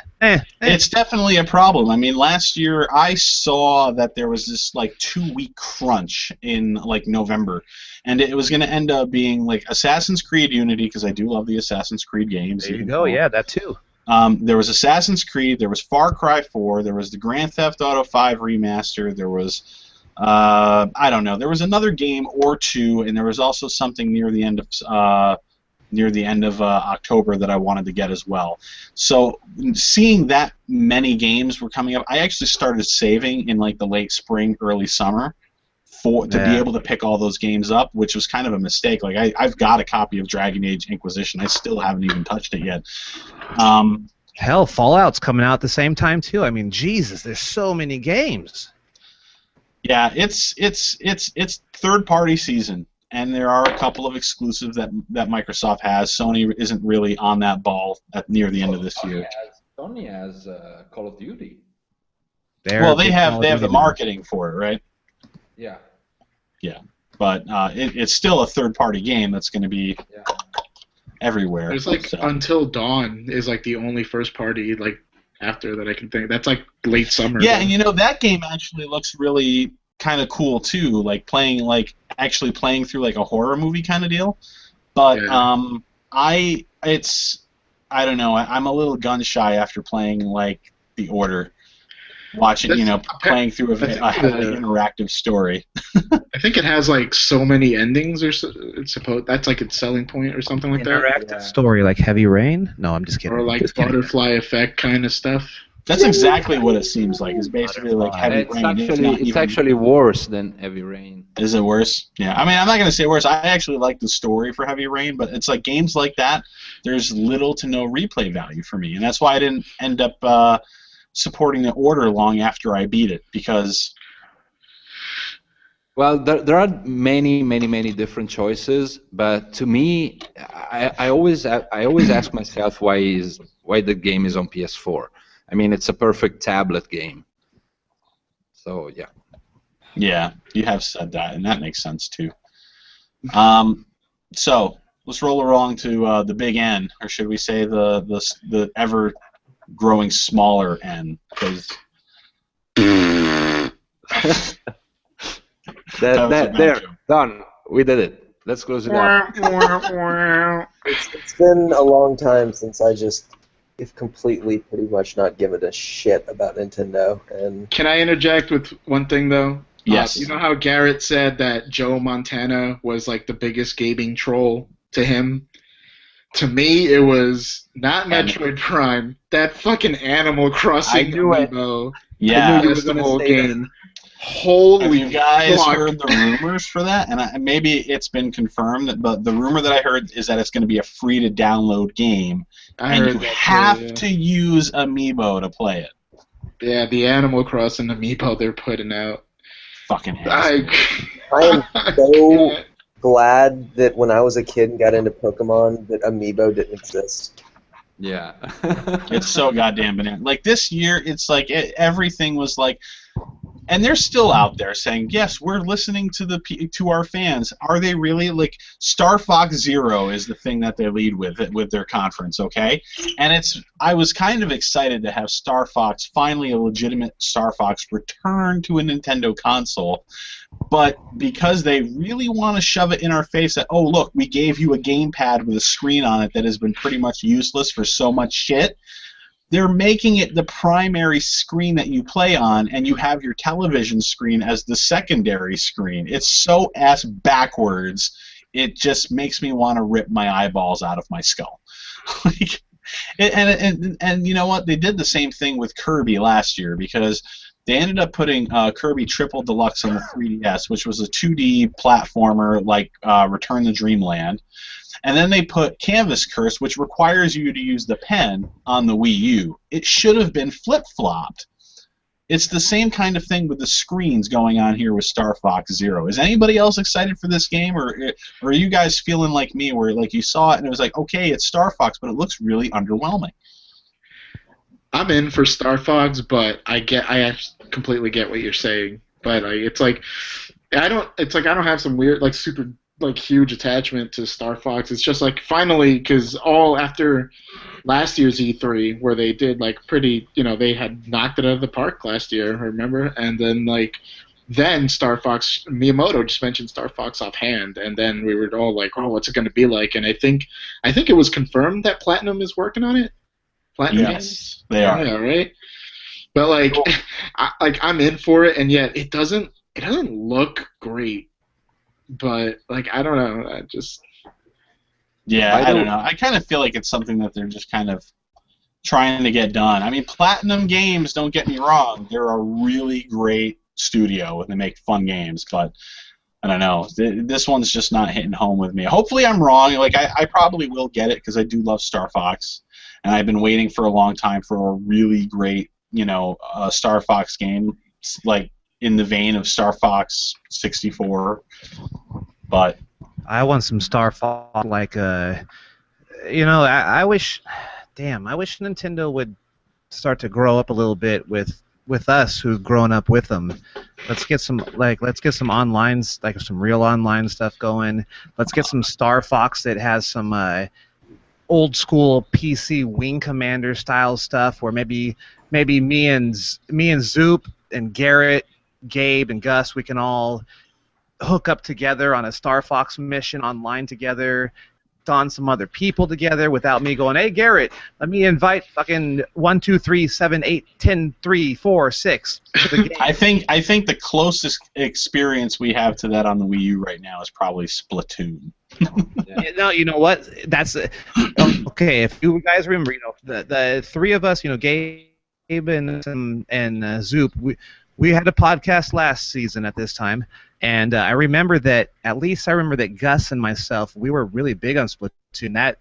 And from the footage I've seen, looks pretty good. From what I've seen, maybe some weapons are unfair. I've seen this roller. It looks like you can rip shit up with the roller, but I'm hearing good things about Splatoon, and I'm glad that that's happened. It's actually good. I played it at a friend's house, and it's fun. I mean, I didn't play it for like 1,000 hours, but yeah, it seemed a lot of fun. And by the way, talk to you about that a little bit then. By the way, if we don't talk about a certain game that Platinum Games is making, I'm gonna be mad. Bring it up right now. Transformers. Boom. I'm hyped. I am more than meets the eyes. I know that Gus was inevitably into that. If anything, for the tattoo that he's got. Yes. That's right. And I'm so fucking happy that I don't have to see the Michael Bay bullshit for once. And that game, when I saw, I don't even give a shit if it plays, like if it's not fun to play or whatever. It just screams childhood. Like it looks like Bayonetta combat. Totally. Sort of. In some parts. Yeah, I wasn't really excited when I just heard the news, when I just read it online that Platinum was making a Transformers game, because I haven't really had a connection with any of the Transformers games because most of them haven't really been all that good. But then I started watching like what's out there for it, and yeah, it looks pretty damn good. I want to get my hands on it now. They got the original cast for it. Yeah, it seems like it's finally a Transformers game done right. And again, Platinum Bayonetta-style combat with Transformers sounds like a fucking dream come true. Yeah. So after they talked about Star Fox for the Wii, we go from that great-looking Transformers game to this shitty shit. So they went and they. After the Star Fox reveal, they made the huge announcement that 2 Nintendo characters will be joining Skylanders. Yeah. Moving on, because that requires no fucking comment because it's so goddamn disgusting. Next up, we had The Legend of Zelda Triforce Heroes, which I guess could be fun, but like I don't know. I don't really like the idea that I have to play with other people to enjoy my Zelda. It's like my favorite gaming franchise of all time, and I was not a huge fan of Four Swords Adventures for that very reason. I have to give it a little bit of a plus because I believe it is supposed to be playable online with other people, which is a big plus. But I don't know. I've grown up playing Zelda, and I still play Zelda, and I love the single-player experience, and it hasn't really deviated or changed all that much, and I'm okay with that. I don't know how you guys feel about the Triforce Heroes thing. I'm watching that video right now. I see no interest in this. They also announced that they were bringing Hyrule Warriors, which was a Wii U game, to... That game is amazing. It is an amazing game. I love that game. If there's one game that could potentially draw people to buy a Wii U, I mean, Hyrule Warriors is one of the strong standout games. So they're like, yay, we have it on the Wii U, we want to give you a reason to buy the Wii U, and now it's like, oh, well, nobody's going to buy the Wii U, so let's port it over to 3DS. You are behind the times, Mike. It's called Demaster. That's the next big thing. Come on, get with the kids. I know. Can I play Uncharted 4 on my old PSP sometime soon? Yeah. The D-Master, it's the next big phase. That's a good one. You're full of them tonight, man. You've got tonight it's Greatness Delayed and D-Masters. It's almost 7 a.m. here, man. I know. There's so much to talk about, and but we're coming to an end. They also, next was Metroid Prime Federation Force, which is like, finally, there's been rumors leading up to the E3 Treehouse, digital event, whatever they're calling it. that there was going to be a new Metroid-style game, and they delivered one in the form of like a space soccer game called Metroid Prime Federation Force. Nintendo delivering the games that they kind of heard you say you wanted, but not delivering it whatsoever. Nobody fucking asked for this. I mean, like, I think there's a single player to that Metroid game, but like, I swear to God, man, like it's like Nintendo, you know, like I know they're fucking reading the internet. I swear to God, man, and it's like the level of obtuseness is like impressive. I'm blown away just by like, it's like they read shit, and it's like when your aunt buys. You know what? I'm going to use the analogy I've been using for this shit. You remember that Simpsons episode when Bart wants that game Bone Storm? Yeah. He gets that golf, he gets that fucking golf game. That was this Nintendo Direct, man. Here's a real life of that. You have chosen no. Yes. Here's a real life of that. It feels like when I was young, this is a real life story. When I was young, had my Nintendo. Yeah, Christmas time, my grandparents, 2 Nintendo games under the Christmas tree. I open them. They're for the Sega Master System. Oh, Whoops. Yeah. Oh boy. They're all the same, aren't they? This Metroid is the first game ever that I've seen a petition start to not get the game made. And I kid you not, it's on change.org, and I've seen petitions for cancer treatment or slavery or whatever grow slower than this one. Unless I'm mistaken, I believe there is also now a petition that they started in order to cancel the other petition. See that? Blaming the internet. Look at all these petitions. If there wasn't the internet, our games would be made. There's also a petition to change Quiet's outfit in Metal Gear Solid 5. It has a grand total of 1 signature since this morning. It must be mine. Pass it. No, I'm just kidding. My favorite thing about the E3, about Nintendo's E3 though, was the next, like that same day that Iwata tweeted on the Japanese Nintendo account, and it was like translated and misinterpreted to make it seem like he was basically apologizing for the digital event, but that wasn't the case. But it set the narrative because everyone felt like they should have been apologized to for that. Oh, man. Yeah, Reggie had to step up and be like, see a new no, he console." wasn't apologizing. Yeah. And I fully expect an emergency direct in September or something because this was a disaster. Oh, that's the next bullshit excuse from Nintendo fans right now. And I'm a Nintendo fan. I've got a Wii U back there upstairs in my game room. I got the Nintendo, Super Nintendo, N64, GameCube, Game Boy Advance SP sitting up there, and lots of games. I mean, I've got a decent Wii library. My Wii U library is okay.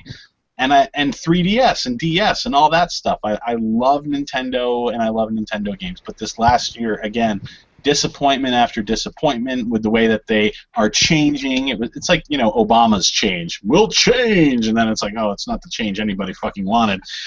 And, you know,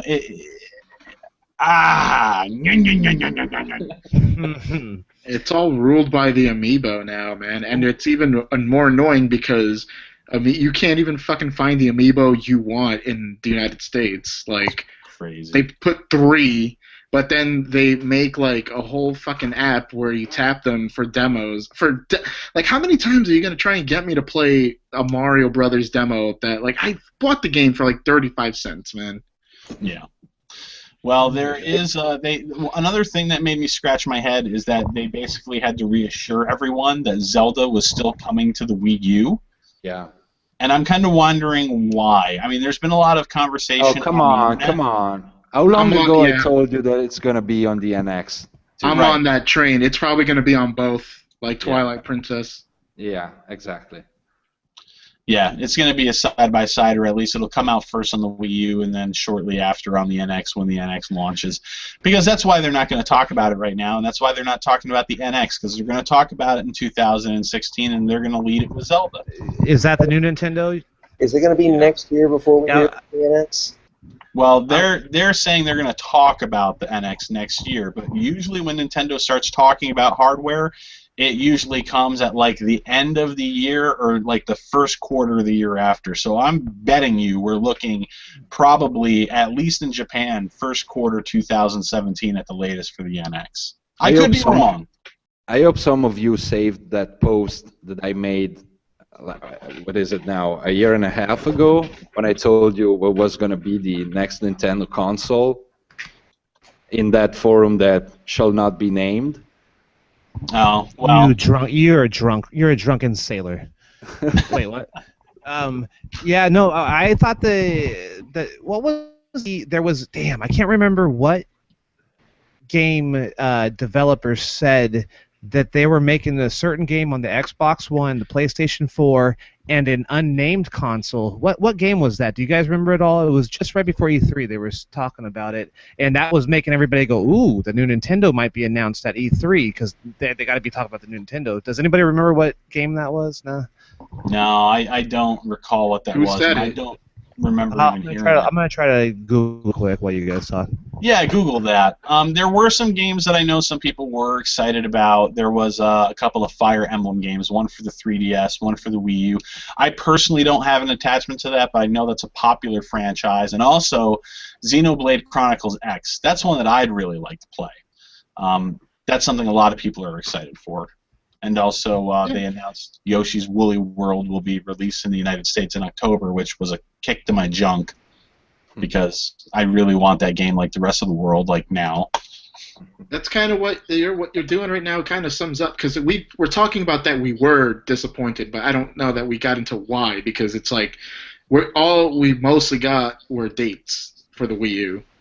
Basically, like Star Fox it's like, I think what it is, and to me, it's not that Nintendo like didn't drop some major ass like megaton bomb or whatever, but it's like we when we enter these E3s, like we're kind of, and this is why I guess Sony sat well with a lot of people. We want to hear the long-term plan. right. Like, I mean, well, the overall lineup. I mean, there are some decent titles. It's just Star Fox. Like Super Mario Maker looks great. Like I want to play that a lot. Yeah, Super Mario Maker does look fun. And also they're going to make it so that people can't upload unbeatable stages. Like you're going to have to like play and beat your own level before you can upload it for other people to play. That's actually very smart. It is. And then, of course, again, there was Metroid Prime. Then they kind of picked it up a little bit with Fire Emblem, Xenoblade Chronicles, but then they went down into Animal Crossing. They gave a date for Yoshi's Woolly World, and then they started talking about the Yokai Watch.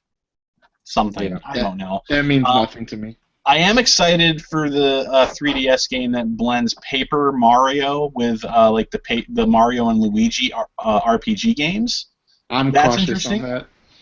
And I love those games. They're so much fun. You know what? Like I hated Paper Mario Sticker Star a lot.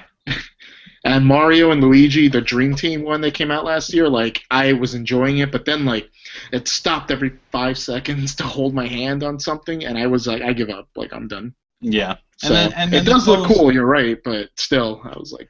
Oh wait, I think I remembered what Josh was talking about. It's the guys from Ready at Dawn, right? Yeah.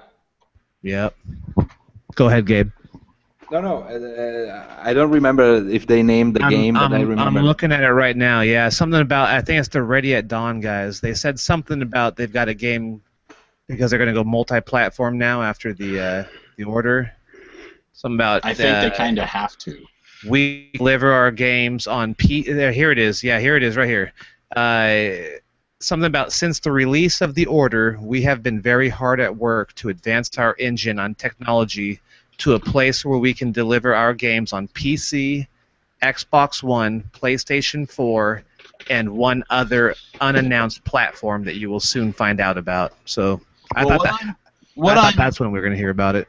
Well, what I've kind of heard about Ready at Dawn through the underground channels of the internet is that not too long ago, like maybe a couple weeks ago, they were in the news saying something like there was a couple of games or new IPs that they were working on that they were developing. One of the things that were not mentioned in these stories was that shortly after the Order had launched, and we're talking months ago now, a DLC episode that we were going to get either late this summer or early in the fall for the Order had been canceled because of all the backlash against the game. And also the probability of them making the Order 1886 Part 2 is 0. Canceled, not going to happen. And it sold like 2 million copies or something like that, and probably some of that's part of the console bundles as well, but it's still a lot of copies out there that had sold and would actually probably warrant a sequel being made. However, Sony doesn't want anything to do with it because of all the Are you telling negative me there's a backlash. better chance? Are you telling me there's a better chance for Rise 2 and The Order Part 2? I guess so, although I don't know if there's going to be a Rise Part 2. I'd like a Rise Part 2. I would like there to be Part two. two, so bad. So bad. You didn't like Rise? No, I want one. I would love a Rise. Oh, okay. Sorry, I didn't hear the first part of that. It would be nice, but Crytek has moved on to other things as far as I know. Yeah. It's a shame. I just, I think that was the second game I got 100% on, like, achievements and everything. I played through the story like 4 times. I loved that game. I know. Yeah, that was unexpectedly a great story. Other than the Super Mario Maker game, the other big, announcement from Nintendo was Mario Tennis. And Shin Megami Tensei Cross Fire Emblem. Yeah. Yes. Yep. Super Waifu Anime Edition. Whatever. Yeah, they had the Fire Emblem 3DS, and that's the Wii U one, right? Yeah, that crosses with the Persona like main series. That shit is I was so hyped for that, and then like just I don't know. Now it's just too anime looking for my liking, and I like the Shin Megami series. I'll say that I think I liked the showing for the World Tournament on Sunday better. I think the way that they went about acquiring people was kind of half-assed, and they weren't probably really playing against the best people in the world. But what I really did like was that it kicked off the week even before Bethesda, before everything else, and it did kind of provide a little message at the beginning of the week that, hey, maybe Nintendo actually does get what they're doing moving forward before they completely annihilated that on Tuesday with their digital event. But it was cool because they had a fun tournament set up, and it was about having fun, and Reggie was there alongside playing them, and instead of being all businessman corporate-y, he was there talking shit. He was playing the game, and he was like, I spend 16 hours a day running a business. You spend 16 hours a day playing Smash Brothers. Now what, motherfucker? And he's kicking everybody's ass, almost. Like, he was doing really well. Like, it's nice to see people like that. And Phil Spencer does the same thing. And I know Shuei Yoshida, schools people in Bloodborne on occasion, everything like that. I like seeing the heads of these companies actually showing us that they play these games and they can play them well, and that they understand that you could have a very fun environment while also maintaining some competitiveness that's friendly in there as well. So anyway, I know that one request that I had was to talk about this game called Overwatch, which is a PC game. Did anybody see anything about Overwatch? Because like by the time the PC E3 presser came on, none of it. I was kind of done watching E3 conference stuff at that point because it was a day of Nintendo. I think it was also the day of Square Enix, boring the shit out of everybody with their conference too. I actually like Square Enix's conference. Did you? A lot of people were groaning about it, and I kind of wasn't really too impressed by it either. I like Kingdom Hearts.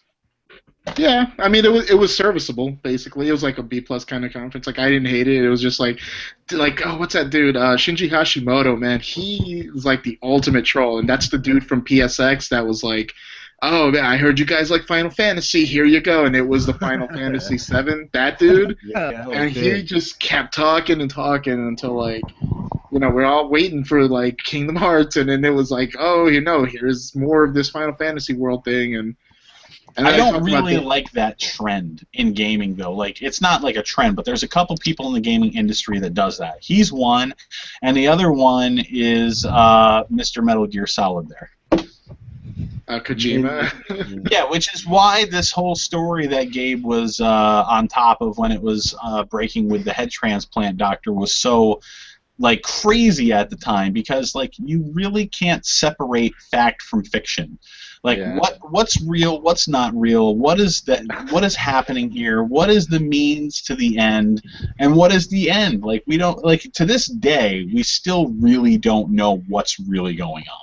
Exactly. I mean, I have all the papers, the police reports, and everything in my fucking hands, and I'm still not 100% sure. Right. There's still like it's all loose ends. It's all loose ends.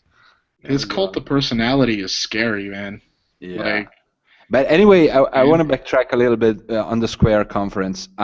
They had a lot of weird moments. Like, they even showed basically what was concept art for a game, and then they had 4 dudes just stand there and talk and talk and talk. Oh, Nier 2 got announced too. Oh yeah, that one I was waiting for. Like, I didn't know it was gonna happen, and I'm happy it did.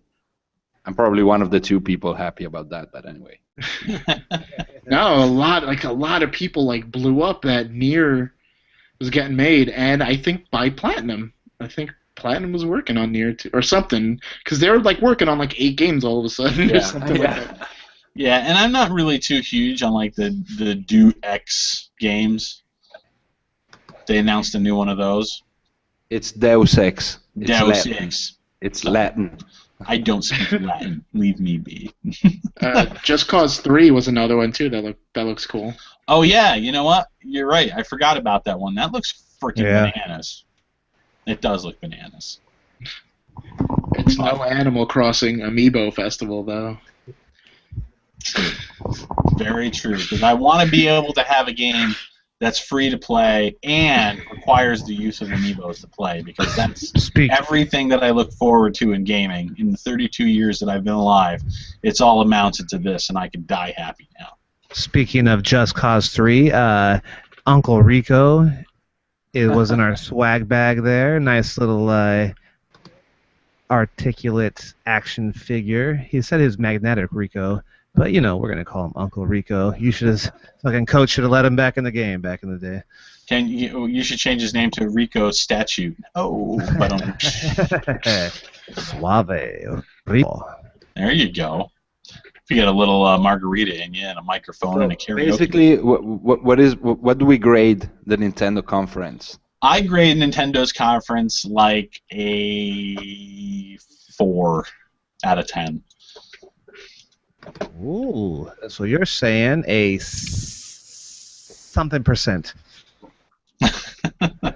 Not great. I mean, I don't know. I think it was a lot of the things, and I was trying to say this earlier, and then we got sidetracked. A lot of the bullshit reasoning that I'm hearing from Nintendo fans right now is that, but they do the Connects every single month. Real Nintendo fans know that they don't have to talk about anything important during E3.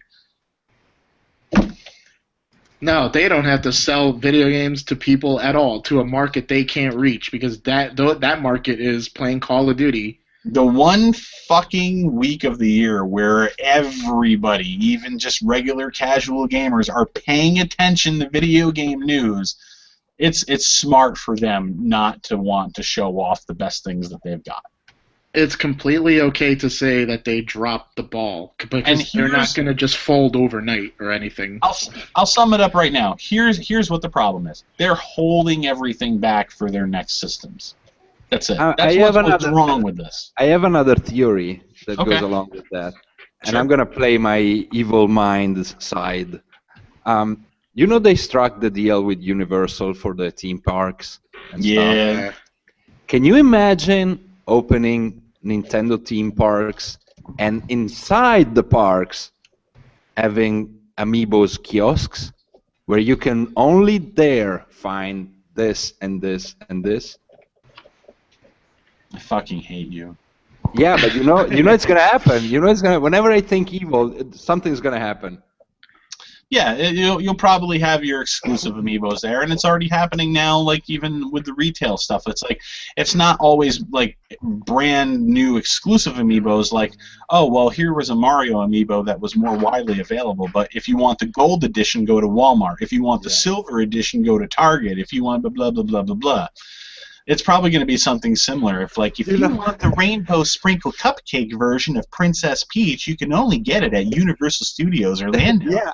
Last year, I told you that I gifted the son of a friend of mine. I gifted him 3, Skylanders, for his birthday. And besides the fact that my friend, his father, now hates me because is becoming a crack whore, basically, the son. I was trying to understand which ones he had or he missed, and I can't remember the name of the specific Skylander, but when I went to GameStop and asked for that Skylander, if they had it, the clerk just laughed in my face. It was like, yeah, it was like, you know, the Ark from Indiana Jones was easier to find. That's strange because they sell used Skylanders too. Yeah, but that was like some fucking special edition that you could only get in the theaters or somewhere where they did a convention. I don't even fucking remember. Gotcha. Well, it's that time of night, guys. I'm going to go out on a limb and say that things started out fun pretty much on Monday, the official. I thought Microsoft, for what I thought they'd be bringing to the table, they went way above and beyond what I thought they were going to do. And I thought nobody was going to beat them throughout the day. Yes, Josh? Can I give you just one thing before we do the big roundup here? Mm-hmm. There was one thing I had on my list that there was one game that we forgot about that I wanted to mention. Okay. Was there one game that nobody talked about, and damn you, Garrett. You know what? I'm going to have to take away one of your Xbox badges because you didn't mention it. What? You did not mention this rare game that's coming out. Arg me, matey. Oh, we don't talk about the. We went over the pirate game. We talked about. Hey, guess what, guys? I was not there for that part, so just kidding. Let's go back to the wrap. Hey. It's like we talked about that. I think that's when all of my stuff was going. Hey, it's not a podcast unless something messes up, right? And we're not gonna tell you when we talked about it, so you have to watch 4 hours of fucking podcast that you already know. And I promise everyone that these podcasts are not this long ever. It's just because it's post E3 show, and I was hoping it was going to be a 2-hour show, but you know. We talked about like 6 companies though. Like, I don't know. Yeah, we talked about everything pretty much. Sorry guys, I failed like Joe Montana's football on my beloved Xbox. I'm sorry. Soon. I am hoping really soon that I can sit down with at least Gabe and have a discussion about on a podcast about his experience researching that story we were talking about, as well as something he had teased at the end of our last podcast, which is about game delays being kind of intentional in order to drum up more demand and pre-orders and whatnot. And he really wants to get me fired. No, you're the one that fucking teased it, motherfucker. You're like, hey, we're going to talk about this next time, guys. Trying to get you some clicks. Gabe, what's happening? Anything happening here soon? Before we wrap it up? Anything? No, nothing's happening. Nothing's happening.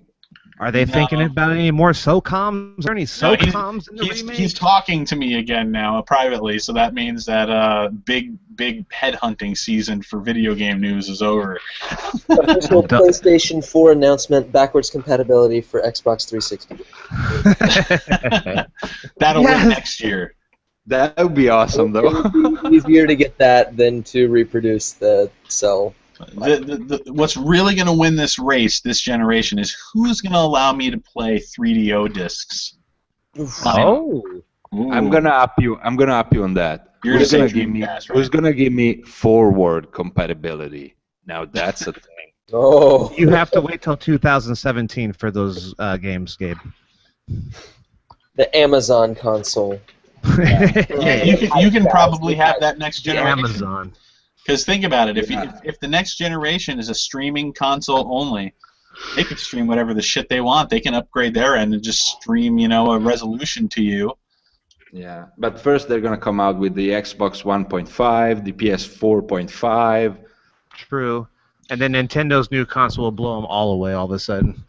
Yeah, it'll be all of us are a handheld console that you plug into the back of your TV and type in a 17-digit code to get it to stream to it. People joked when I said that Nintendo was really looking into the mobile stuff 2 years ago or something, and now less people are joking about it because the actual numbers from the whole Japan in video games came out, and it had the biggest revenue ever. Like the Japanese video game market this year is the year that it had the most revenue. It's unbelievable, but it's like that, and it's all due to mobile.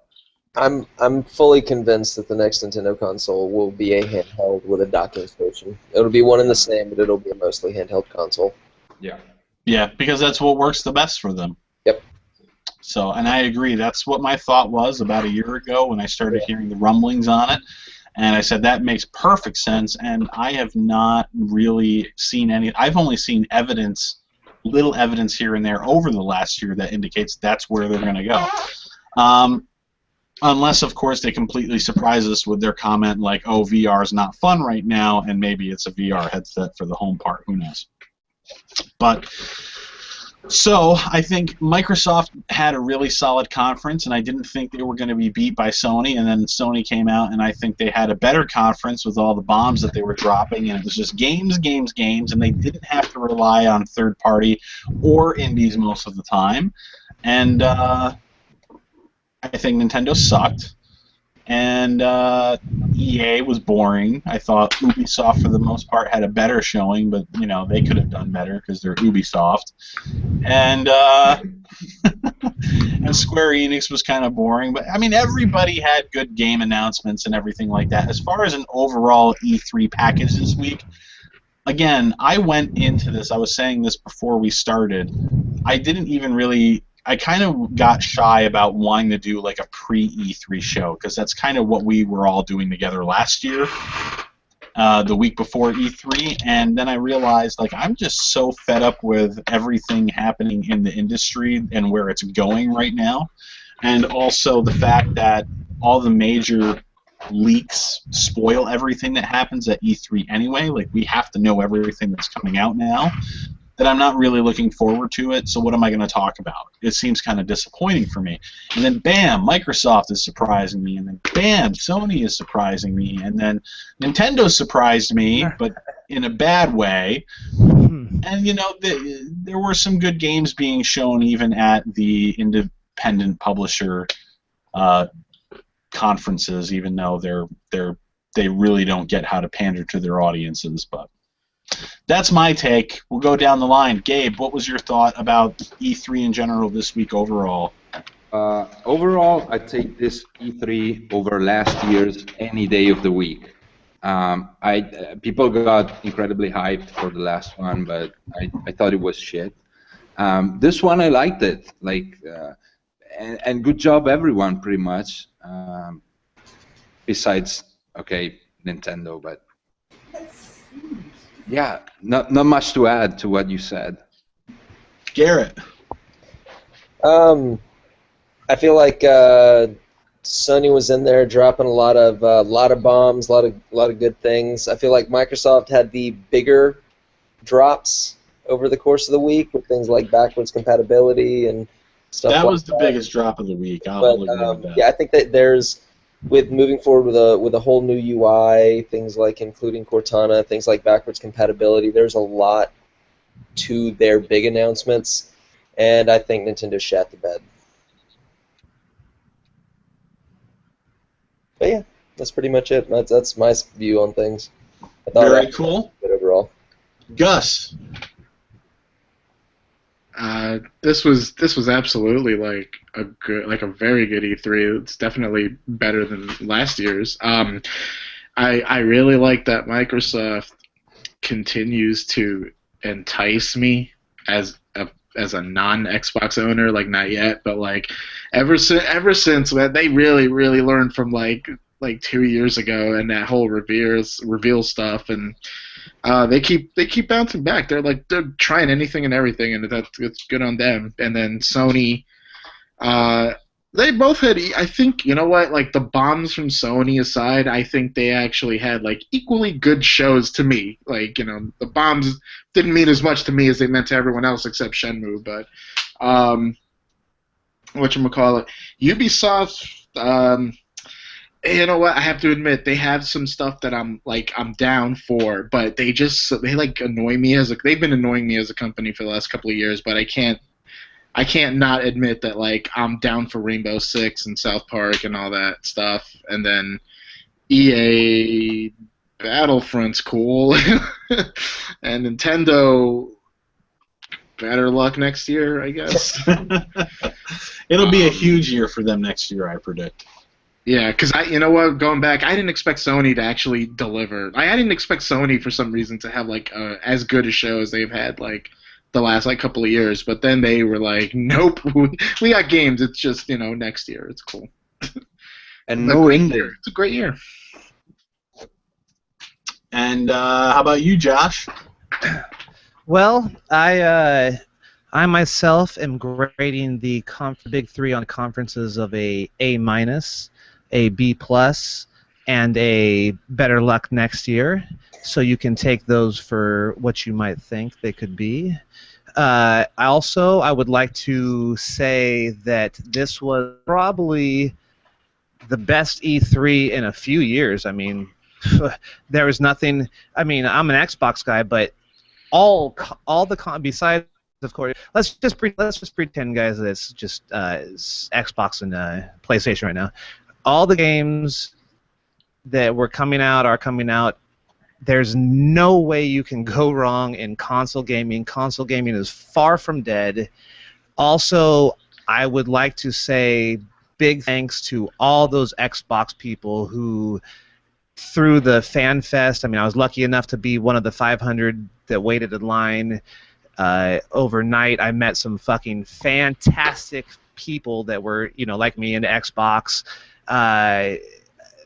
Fantastic people. I mean, I'm not a big social guy, so me driving by myself there, everything was excellent. The whole E3, everything about it, from PlayStation, even Nintendo stuff, and everything was awesome. I think it was one of the best E3s of all times, and I want to say special thanks to all the people at Xbox that did that whole Fan Fest thing, because people on my Twitter feed, Midnight20C on Twitter, the people that I followed and followed me and stuff, it was incredible. I mean, they've had us talking all the way until now, how nice they were and how awesome they were, talking to people, posing for pictures, answering questions, all that stuff.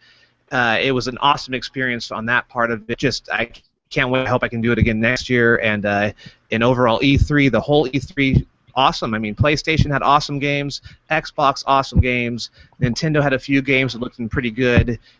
You can't go wrong. What a great time to be a gamer, 2015. We got shit like Minecraft coming out of your fucking table, coming straight out of the table while you're watching. You've got Morpheus, the virtual reality stuff where we were talking about what you were saying something earlier. Sorry for going on a little rant here at the very end, but you were saying something, Mike, earlier about what it's like a Halle Berry speech. Well, just one last. Yeah, here, let me finish up. After I thank God, here, let me finish up. You were saying about the Xbox where you look at, you're in the virtual reality and you're just looking at another screen. I agree. Completely stupid from my point of that. Somebody told me, though, they go, imagine if you were wearing that thing, whatever they're going to do with the Oculus Rift. They go, imagine you're wearing that and you're courtside at the next NBA Finals, and you're sitting at the courtside looking in this virtual reality, and you're sitting there courtside looking at the friggin' basketball game, or you're at the Super Bowl 50. If they can do stuff like that, wow, the future for video games is awesome. Anyways, oh yeah, that's awesome. Actually really cool. It's just their marketing phrasing for this was a virtual living room. No, I agree. I was just throwing out, like, maybe if they can do stuff like that. The whole E3, awesome E3. I don't think Sony, by the way, I forgot to bring this up. Sony is working with Sony Pictures in regards to the Morpheus, and the only thing that I can think of is that it's going to be a similar deal, and it's going to be a virtual movie theater, maybe an IMAX sort of deal, you know? Oh yeah. Yeah, I'm just very yeah. For me, Midnight 20C wrapping it up. Excellent E3. Everything was awesome. All the both the consoles and even the Nintendo had some good stuff. PC like always has their good stuff. So great stuff. So listen, guys. Thank you so much for being here, seriously, and for the viewers that we've got, and we've had viewers watching throughout this. Thank you so much. It's been a very interesting, very long show, but Okay, if we had people from the beginning to now, up until now, we should definitely write down their names and send them beers. I'm serious. That's a good idea. Tweet me, and I'll send you a 6-pack of beer. Also, go ahead and tweet a copy of your license with your birth date circled. Yeah, exactly. Yeah, that would be a good idea too. Or don't. So, anyway, thank you so much, guys, and thank you for anybody who's been watching and will continue to watch. Hopefully we can do another podcast sometime soon where we'll get back to business with like an hour and a half type show just talking about stuff going on in the video game industry. Again, Byte-Size Impressions at Byte-Size Imp on Twitter, and hope to see you all again soon. Bye-bye. Bye-bye. Bye, guys. Take it easy. Bye.